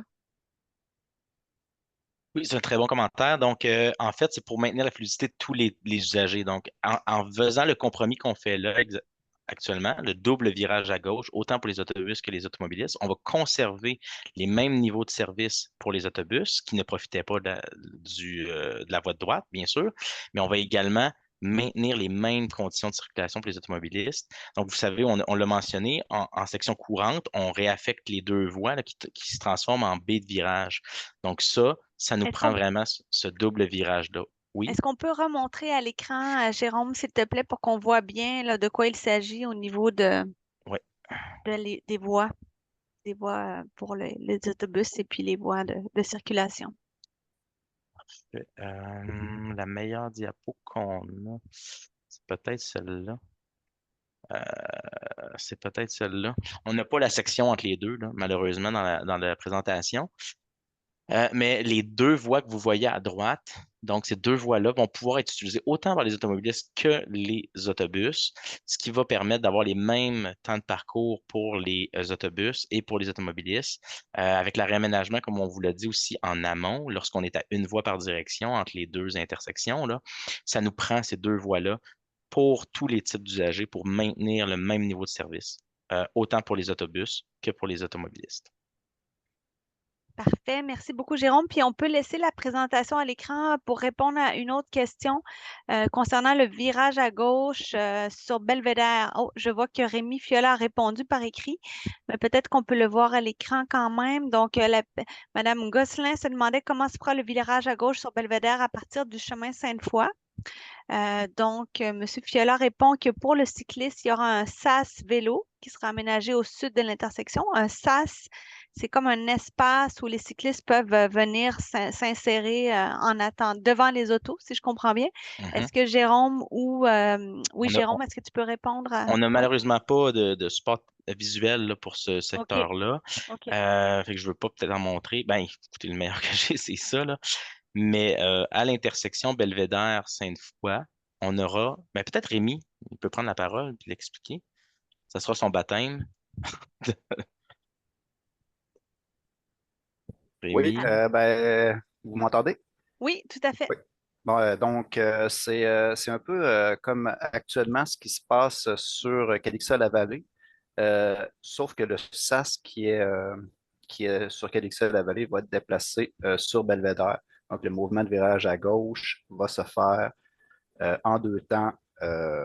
Donc, vous allez attendre votre lumière vélo, qui va être en même temps que la lumière automobile. Et vous allez pouvoir traverser du sud au nord sur Belvédère. Je peux même dessiner. On a un vrai sas que je vais dessiner ici.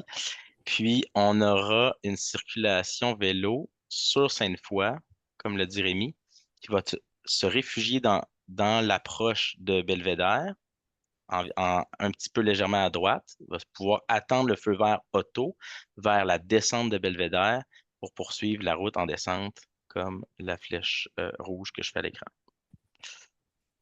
J'ai essayé d'être clair là, avec les outils qu'on avait. J'espère que vous avez bien compris.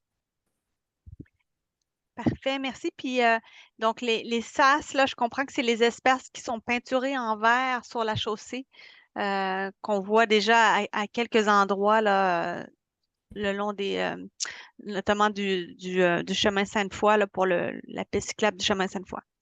Alors, on poursuit. Il y avait, Monsieur Barrière-Jean nous avait demandé c'était quoi la largeur prévue des bandes cyclables pour les 3 tronçons et on lui a répondu là, que ce sera de 3 mètres sur Calixa-la-Vallée, de 1,8 mètres sur Belvédère et entre 1,5 et 2,3 mètres sur la pente douce. Donc, je vais partager à tous là, la réponse par écrit. Donc, ensuite, Peut-être oui. spécifier que le 1.5, c'est dans l'emplacement de la piste actuelle. Donc, la piste qui est protégée par le gazon, là, on n'y a pas touché cette année. Ouais, plus à travers un projet permanent qu'on va pouvoir se permettre de faire ça. C'est pour ça qu'on est à 1.5 encore à cet endroit-là. Mais tous les autres emplacements, là, on a élargi à minimum 1.8. Parfait, merci. Donc, on avait une question de Justin Bélanger. Est-ce qu'il est prévu de revaloriser l'espace d'asphalte créé sur Arago entre le trou du terre-plein central et les nouvelles glissières de béton? Donc, j'imagine que c'est pour Je peux le la projet prendre. permanent. Oui, Oui, Véronique, oui. ben, en fait, exactement un peu comme Jérôme l'a dit, en 2025, dépendamment comment fonctionne le projet, là, on a l'intention de venir pérenniser les interventions au coin d'Arago, entre la Côte de la Pente Douce et Montmagny. Là. Donc, oui, à ce moment-là, il y aurait une revalorisation là, probablement de ces espaces-là. On l'espère en espace vert, mais la conception n'est pas commencée. Là. Donc, on a ce désir-là, mais on n'a pas la conception du projet n'est pas fait là, du tout. Là, mais c'est prévu en 2025. Parfait, merci beaucoup. Donc, je vais retourner aux questions aux mains levées. Donc, je vais juste vérifier si Monsieur ou Madame Morancy, si ça fonctionne le son, êtes-vous capable d'ouvrir votre micro? Donc, ça ne semble pas fonctionner. Donc, à ce moment-là, je vais passer la parole à Alexandre Saint-Laurent. Donc, vous pouvez ouvrir le son, Monsieur Saint-Laurent. Oui, bonjour. Bonjour. Ben, tout d'abord, je veux vous féliciter pour le projet parce que vraiment, ça va améliorer grandement la situation actuelle. Sans dire que ça va être parfait, mais ça va être vraiment une super amélioration. Je vous invite, je vous encourage à continuer les démarches pour faire passer le trajet par le stationnement de l'hôpital Saint-Sacrement, qui est, selon moi, la façon la plus logique et intelligente de monter jusqu'au chemin Sainte-Foy. Puis, j'ai une question au sujet de la glissière bétonnée dans la courbe en bas de la côte de la Pente Douce. Est-ce que c'est envisagé qu'elle se poursuive un petit peu en montant la côte de la Pente Douce, en fait, pour que la cohabitation entre les voitures et les automobilistes soit peut-être plus sécuritaire pour qu'on ait une protection physique, finalement, là, pas nécessairement tout le long de la pente, mais pour au moins quelques dizaines de mètres. Moi, je pense que ça pourrait être quelque chose à envisager. Voilà, En fait, merci. Rémi, tu pourras compléter ma réponse. C'est l'endroit le plus étroit du projet. Donc, on est en mesure de venir implanter des bollards, puis on souhaite là, trouver une solution pour pouvoir maintenir ces bollards-là en hiver de façon plus solide que ce qu'on a connu en Haute-Ville cette année, mais il n'y a pas l'espace de mettre un jersey de béton qu'on appelle ou une glissière bétonnée un petit peu plus haut là, dans le projet parce que c'est l'endroit le plus étroit du projet. Merci pour l'information. Merci à vous, Monsieur Saint-Laurent. Merci. Donc, on poursuit avec avec Monsieur Martial Van Nest. Donc, je vais vous donner l'autorisation de parler, d'ouvrir votre micro. Allez-y, on vous écoute. Oui, alors félicitations. Vous m'entendez? Oui. Oui, tout à fait. Alors, félicitations pour le projet. Puis, je voulais juste amener aussi mon support à l'approche itérative parce que je pense qu'il y a beaucoup d'attentes. Ce projet-là a été attendu depuis longtemps. Puis je pense que c'est une stratégie qui est intéressante de ne pas attendre qu'on puisse faire le grand soir, puis qu'on ait toutes les choses parfaites, puis que le cyclisme n'avance pas. Je pense que je veux juste apporter mon support à une approche itérative parce qu'on a besoin rapidement d'améliorer les infrastructures. Alors, c'est mieux alors, et c'est quand même un projet très, très. Bon, oui, il n'est peut-être pas parfait, mais moi, je voulais amener mon support au fait qu'il y a des endroits qui sont pressants. Lui, c'en était un. Il fallait faire de quoi depuis un bout de temps. Là, c'est bien qu'on le fasse et qu'on n'attende pas d'avoir tous les grands travaux avant d'améliorer les infrastructures cyclables. Alors, c'était juste pour amener un commentaire à ce niveau-là. Je pense que il faut avancer vite parce que le climat puis la ville, eux autres, ils avancent aussi vite. On a besoin d'y aller vite. Merci. Merci à vous, Monsieur Van Nest. Puis j'en profite pour souligner que vous êtes au Conseil des quartiers de Mézeray depuis plusieurs années. Merci de votre participation. Merci. Merci. Donc, on va revenir à des questions par écrit. On en a encore plusieurs. Donc, on avait une question. Donc, en fait, plusieurs personnes revenaient là, sur la question de l'hôpital. Donc, Madame Perrault-Jolicoeur qui nous dit donc merci pour la présentation du projet de CVC pour la pente douce. Je me demandais si le pourcentage de dénivelé de la côte Calixa-la-Vallée versus le stationnement de l'hôpital avait été évalué dans l'accessibilité des pistes cyclables. Est-ce Tout qu'on a un à fait. comparatif du dénivelé? Oui, Véronique? En fait, tout à fait. On a calculé, là, je n'ai pas les chiffres exacts sous les yeux, mais de mémoire, Calixa, on est autour à peu près de 7 puis l'hôpital, on est à peu près autour de 5 donc oui, c'est des choses qui ont été mesurées et qu'on suit dans le temps. Comme on l'a mentionné tantôt, bien entendu, pour l'hôpital, ben, on n'est pas chez nous. Donc, c'est un projet un petit peu plus de longue haleine là, avec lequel on travaille avec nos partenaires. Mais c'est une des raisons qui explique aussi pourquoi la piste sur Calixa-la-Vallée a été un petit peu élargie. C'est pour permettre le louvoiement. Là. Donc, on sait que les cyclistes en montant, des fois, vont un peu faire ce mouvement-là là, pour s'aider à monter. On sait aussi que la nouvelle réalité des vélos électriques et des à-vélos. Donc, on se doute que c'est un endroit où il y aura du dépassement. Donc, c'est des raisons là, qui ont expliqué qu'on l'a élargi, mais c'est ça, à court terme, on n'était pas en mesure de passer là, sur le terrain qui ne nous appartient pas pour ce projet-là, même si on connaît bien la réalité de la pente puis qu'on sait qu'il est déjà emprunté là, par les cyclistes. Puis je veux le confirmer là, que c'est une planification qu'on a de travailler ce secteur-là. On veut là, regarder toutes les options qui s'offrent à nous, peut-être dans la continuité de l'hôpital, mais vous savez, il y a faut parler aux propriétaires, bien sûr, il faut trouver des ententes, mais c'est vraiment dans le désir de la ville de regarder ce qui peut être fait à cet endroit-là. Là. Il y aura des démarches à ce niveau-là. Parfait, merci beaucoup. Donc, je poursuis avec une question de Pierre Vallée. J'aimerais savoir quels impacts sont appréhendés sur Kirouac et Montmagny du fait que Arago ne débouchera plus sur la pente douce. Kirouac est déjà une piste d'accélération. Il sera tentant pour les gens de contourner l'obstacle pour rejoindre Arago en vitesse via Kirouac et Montmagny. Donc, est-ce qu'on a fait une analyse de cette situation-là, Excuse-moi, Jérôme? Marie. Oui, Je sens que c'est moi qui dois répondre, mais OK, je répondais à une autre question pas de en souci. simultané par écrit. Excuse-moi, Marie. Est-ce que c'est possible de Oui, reposer ça? alors on mentionne là, les impacts par rapport à Kirouac et Montmagny, du fait que Arago ne débouchera plus sur la pente douce. Donc, Oui, Kirouac est déjà une piste d'accélération. Il serait tentant que les gens oui, contournent pour rejoindre Arago en vitesse via Kirouac et Montmagny. oui. C'est vraiment quelque chose pas qu'on appréhende du tout, mais c'est quelque chose qu'on a réfléchi.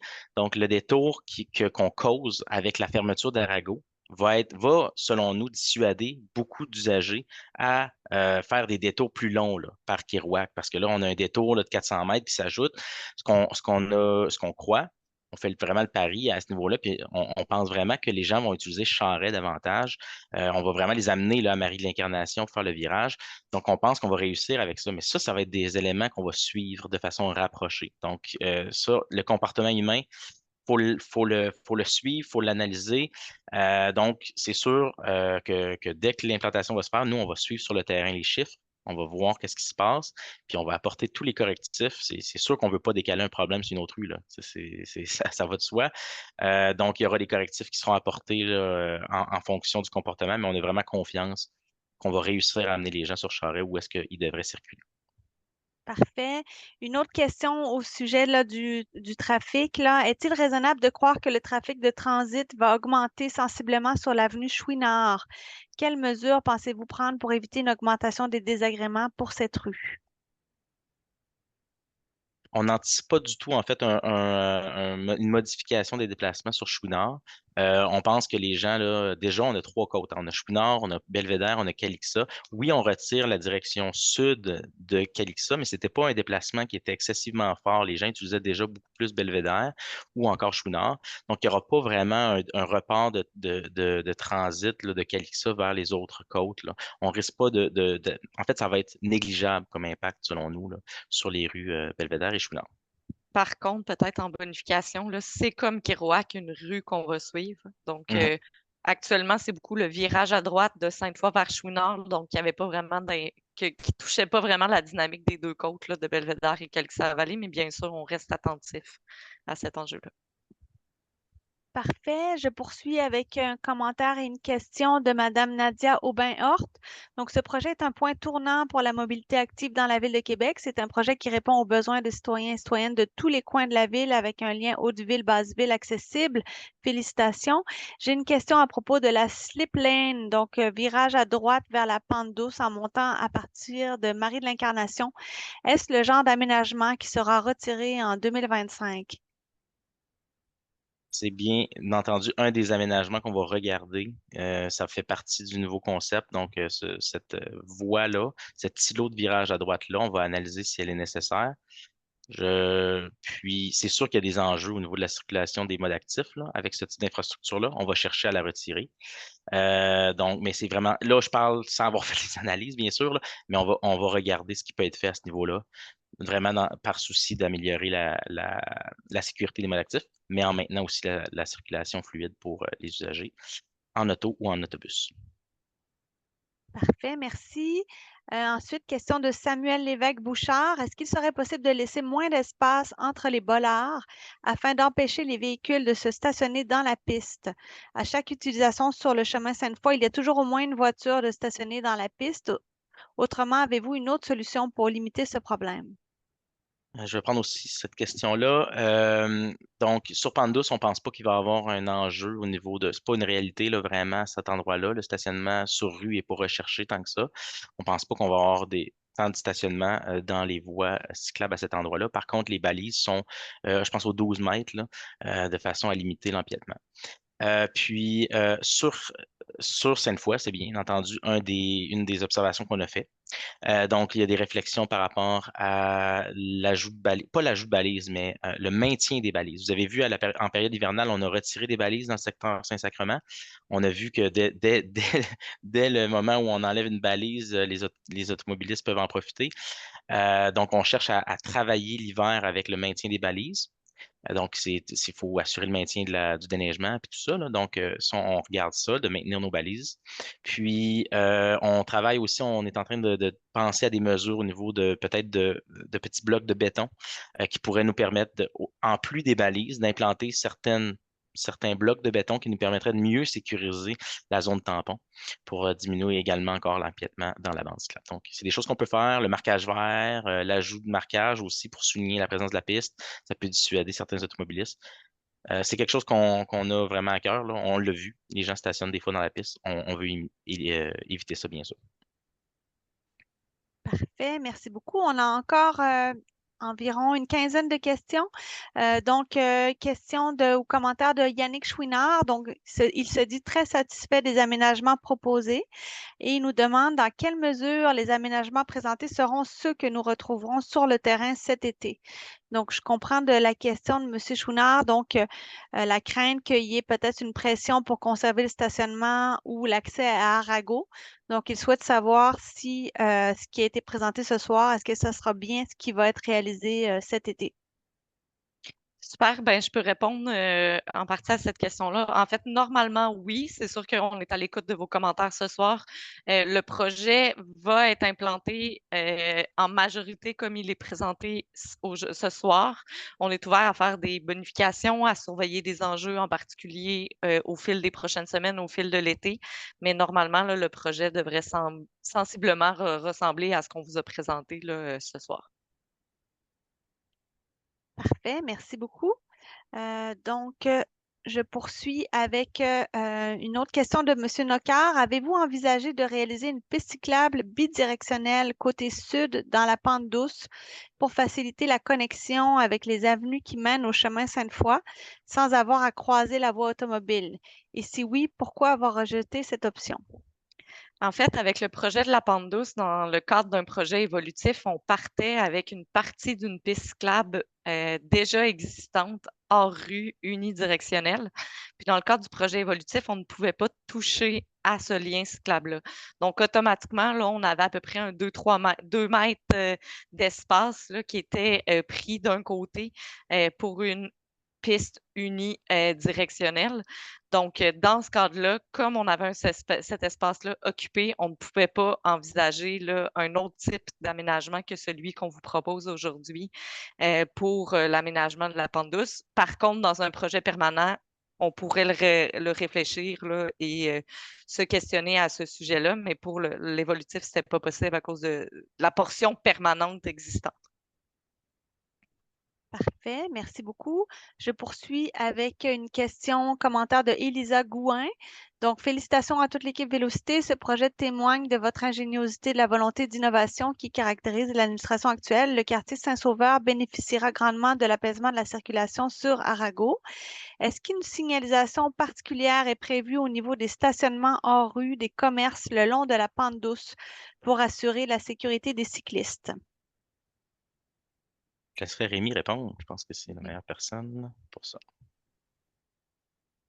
On parlait à quel niveau? Alors, les commerces là, qui sont le long de la pente douce, Oui. est-ce qu'il y a une signalisation qui est prévue pour s'assurer que ce soit sécuritaire là, pour les cyclistes là, qui vont, en fait, pour éviter que qu'il y ait des voitures qui sortent là, des stationnements, de ce que je Ben, comprends? en fait, dans la piste, il va y avoir des chevrons vélos qu'on met habituellement lorsque les accès sont un peu moins achalandés. Puis pour les accès plus achalandés, exemple le Béni près de l'intersection, on va avoir du marquage vert là, qui va venir bonifier, va venir très bien identifier la piste cyclable. Bien sûr, c'est du marquage. Il faut quand même que les automobilistes fassent leur salé de passage, là, laisser passer les vélos. Mais on a espoir que ça vienne améliorer la situation. Parfait. Donc, je pense que ça répond également à la question de M. Alain Saint-Ours, là. Donc, il nous dit merci pour la présentation. Qu'est-ce qui est prévu en montée pour les conflits entre autos et vélos qui se font couper la route par les automobilistes qui veulent entrer ou sortir des stationnements de commerce du côté nord? C'est peut-être un peu différent, remarquez, là, mais donc lui, c'est plutôt par rapport aux cyclistes qui pourraient se faire couper la route par des automobilistes là, qui entrent et sortent des stationnements commerce du côté nord. Quoique côté nord, c'est les commerces de la pente douce côté nord. Donc, c'est bon, on a répondu. Mais merci beaucoup. Oui, peut-être oui, Jérôme? ajouter à ce que Rémi a dit, c'est important, là. On va élargir la piste, on va ajouter de la zone tampon, on va ajouter des balises. Ça va venir vraiment crédibiliser, là, puis confirmer là, la présence des cyclistes à cet endroit-là. Ça va être beaucoup plus visuel. L'infrastructure cyclable va prendre beaucoup plus d'amplitude, là. Puis on a confiance que les automobilistes vont bien respecter la priorité des cyclistes sur cette pente-là, bien sûr. Parfait, merci beaucoup. Donc, on poursuit avec une question de Francis Perron. Prévoit-on une limite de vitesse pour les vélos en descendant Belvédère? S'il n'y a pas d'arrêt à l'intersection avec pente douce, il est à craindre que les vélos vont prendre de la vitesse au tournant et que ce soit non sécuritaire. La conception qu'on a faite est en fonction de ça. Donc, on le sait que les cyclistes peuvent prendre de la vitesse en descendant. Donc, tout ce qu'on a fait dans notre design est en fonction de cette vitesse-là. C'est sûr que, bon, il faut ralentir lorsqu'on va tourner à gauche, mais on a quand même donné beaucoup de marge de manœuvre. On a évité d'avoir du marquage au sol à ces endroits-là aussi pour pas qu'il y ait de glissement au niveau des roues des vélos dans ces manœuvres-là. Donc, il y a vraiment je dirais un souci du détail là, par rapport à notre design pour considérer la vitesse des vélos. Il faut mentionner qu'ils ont le droit de rouler à la même vitesse que la circulation automobile, étant donné qu'on n'est pas sur une piste en rue. Donc, les cyclistes ont tout à fait le droit de rouler à la vitesse affichée. Donc, le design a été fait en conséquence. Parfait, merci beaucoup. Donc, ensuite, donc, question commentaire de Marianne Legault. Un beau projet qui va améliorer le partage de la chaussée pour tous. Selon les expériences de la ville, est-ce qu'un détour de 30 secondes va dissuader la circulation de transit sur Arago? Ma crainte est que le trafic soit transféré sur Montmagny pour rejoindre Arago où la majorité des enfants circulent pour se rendre au parc. Donc, j'ai répondu tout à l'heure, je peux le répéter. Ce n'est absolument pas l'objectif. On a confiance que les gens qui vont s'engager maintenant sur Marie-Lingranation vont demeurer sur Marie et tourner à droite sur Charest. On va regarder de près la situation. C'est sûr que si on dévie un problème sur d'Arago jusqu'à Kerouac, on va prendre les mesures pour que ça se produise. Puis ce qu'on veut, ce qu'on va viser à travers nos mesures, c'est que les gens demeurent sur le réseau artériel, donc Marie-Lingranation et Charest. Parfait, merci beaucoup. Et puis au besoin, donc, lorsque le projet sera implanté, là, n'hésitez pas à faire le 3-1 si vous êtes là, témoin de problématiques. Donc, pour que la ville puisse faire le suivi là, de l'implantation du projet. Donc, M. Roger Boileau qui nous demande comment assurer la visibilité des indicateurs peinturés sur la chaussée au printemps en général. Donc, là, on parle probablement justement des sas vélos, là, la peinture verte, la chaussée. Je peux Oui, répondre Véronique? en partie, puis mes collègues techniques, vous pourrez compléter. Au niveau du vert, la majorité des zones vertes qui sont peinturées vont être réalisées avec un produit qu'on appelle le MMAX. Donc, c'est un produit qui est beaucoup plus résistant, qui dure plusieurs années. C'est ce qu'on a fait sur le chemin Sainte-Foy, entre autres, là, puis vous le voyez, en date d'aujourd'hui, il est encore très, très visible. Donc, il y a ça qui vient répondre à une partie. Sinon, ben, bien sûr, il y a du remarquage à chaque année, là, comme c'est prévu en tout temps. Par contre, en gardant notre zone tampon tout l'hiver avec certains bollards, on assure aussi le passage de la gratte un petit peu plus différent, ce qui a un effet beaucoup moins grand sur l'usure du lien cyclable.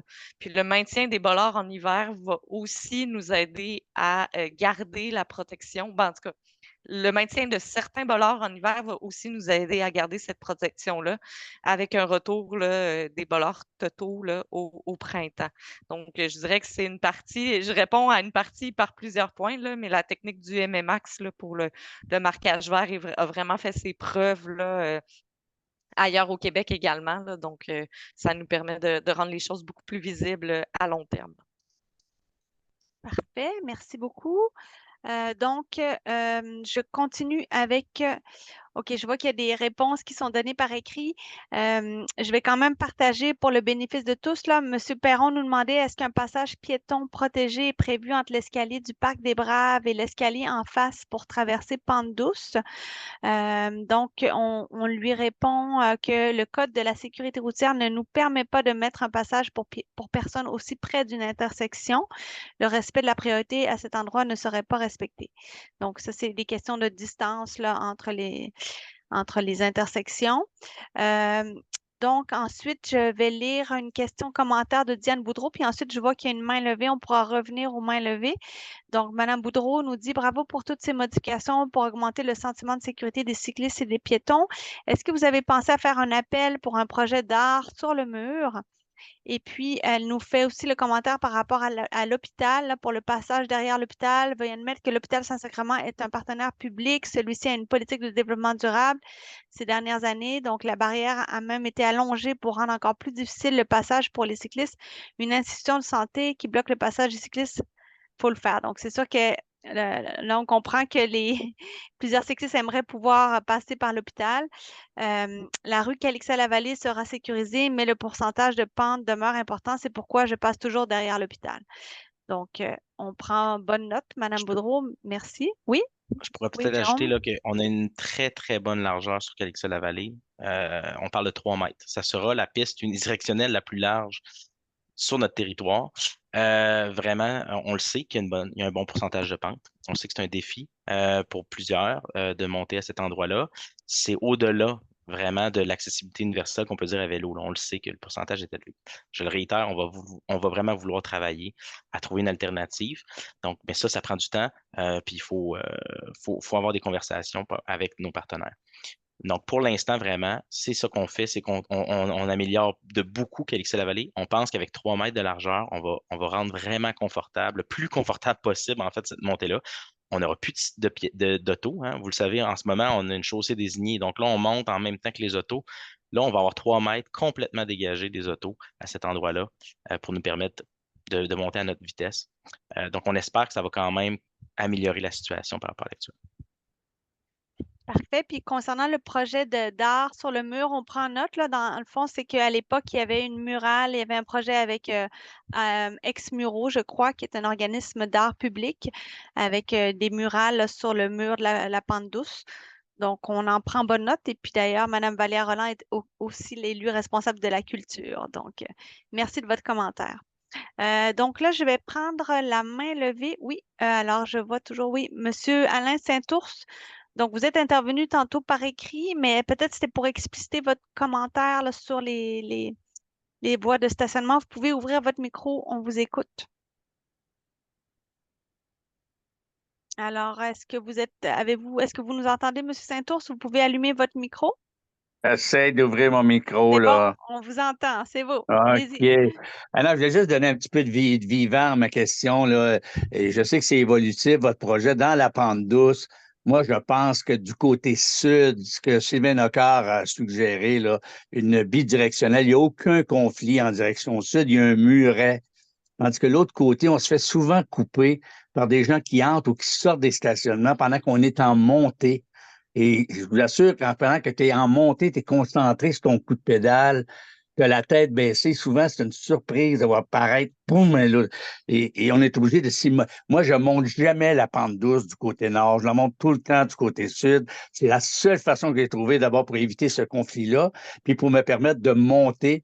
J'ai quand même 70 ans, là, puis je la monte encore. Là. Puis je vous félicite pour Calixa-la-Vallée.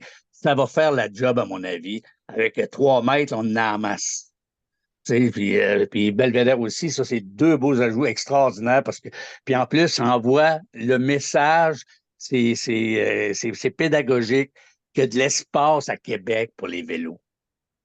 Puis ça, je vous félicite juste pour ça, juste pour Belvédère et Calixa-la-Vallée, c'est parfait. Mais pour la suite, si jamais vous voulez l'envisager, bidirectionnel du côté sud sur la pente douce, c'est encore là que, en tout cas, à mon avis, qu'il y a le plus de facilité. Vous allez gagner de l'espace de l'autre côté, puis on ne chicane plus avec les automobilistes qui veulent sortir et rentrer des stationnements. Là. Puis le problème qu'on a à Québec, à chaque fois qu'on donne un peu d'espace au vélo, les gens interprètent ça comme de la guerre à l'auto.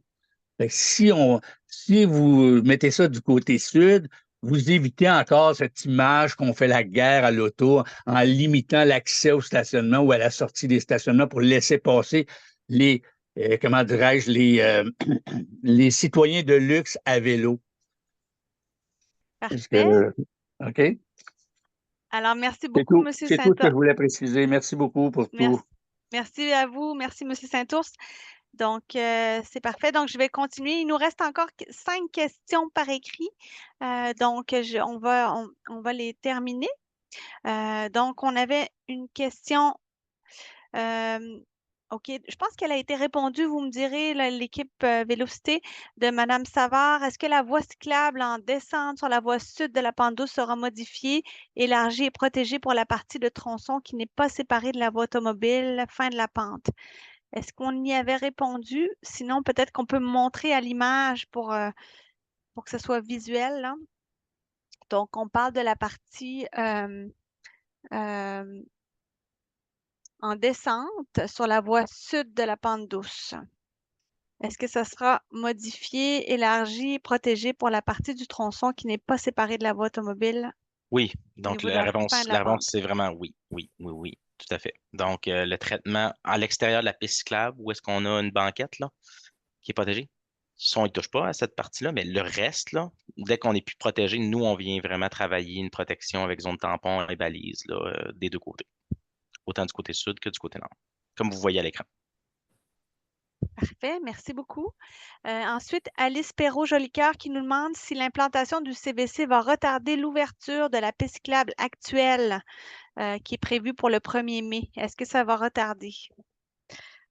Oui et non, dans le sens que non, ça ne va pas retarder. La piste cyclable va exister avant. Par contre, ce n'est pas toutes les interventions qu'on fait au printemps normalement qui vont être faites alors qu'elles seront défaites dans quelques semaines. Donc, la piste sera ouverte, elle sera empruntable, là, mais je pense, entre autres, je ne crois pas que l'installation de Bollard aura lieu avant qu'il soit défait là, dans quelques semaines. Donc, Je vais mettre un petit bémol ici, Véronique, on va valider en fait là, c'est ça. avec les équipes d'entretien, dépendamment de la date des travaux précises qui est prévue. C'est sûr que si on a quelques semaines de délai, ben, on prendra le temps là, de mettre les balises. Ça va vraiment dépendre du délai entre le début des travaux puis l'ouverture de la piste cyclable. Mais c'est sûr qu'on veut que ça soit sécuritaire, là, donc on va prendre les mesures à l'ouverture pour que ça soit praticable et sécuritaire quand même en attendant les travaux. Parfait, merci beaucoup.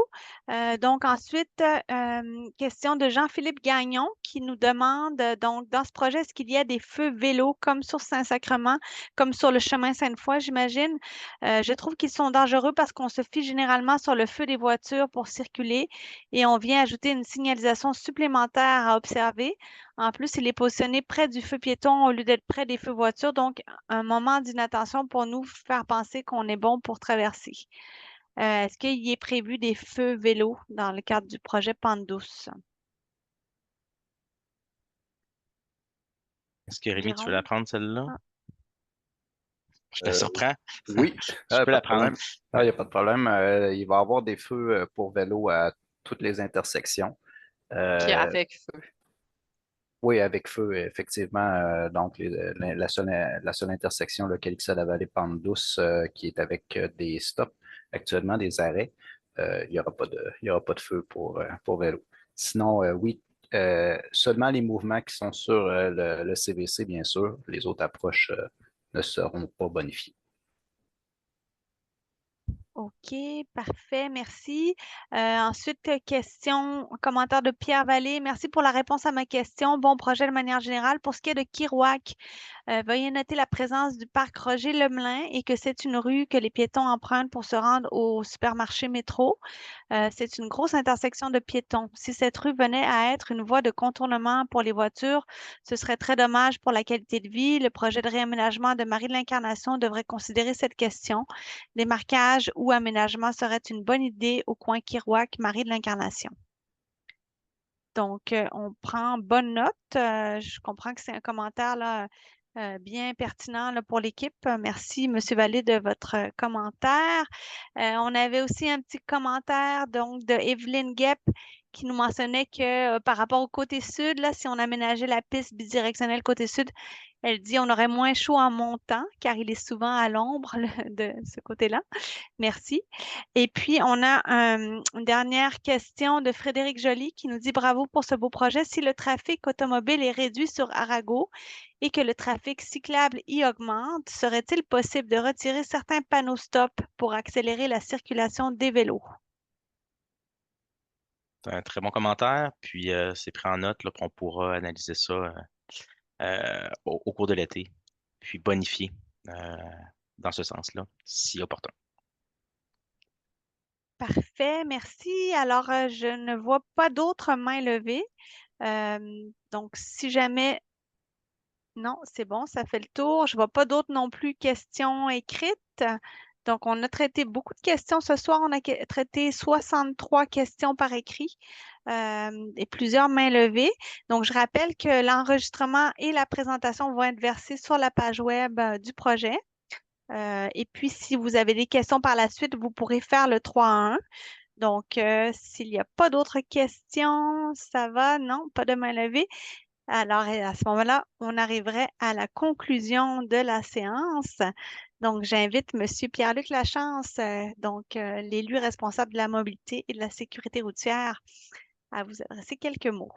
Merci Marie. Effectivement, 63 questions répondues et commentaires. Une participation bien active, mais une participation qu'on est très heureuse d'avoir lue et répondu. On a un projet qui, on l'espère, sécurisera grandement l'ensemble des éléments de mobilité active, autant les piétons que les cyclistes. On vous remercie de votre participation. Je remercie toute l'équipe. Rémi, dont c'était le baptême aujourd'hui. Donc, félicitations Rémi et bienvenue officiellement. Marie pour l'animation, encore une fois, tout à fait exemplaire. Catherine et moi avons pris, bien entendu, les commentaires des citoyens. On est très heureux de votre participation. C'est pour ça qu'on a ces échanges-là. C'est important pour nous pour permettre la meilleure réalisation des projets.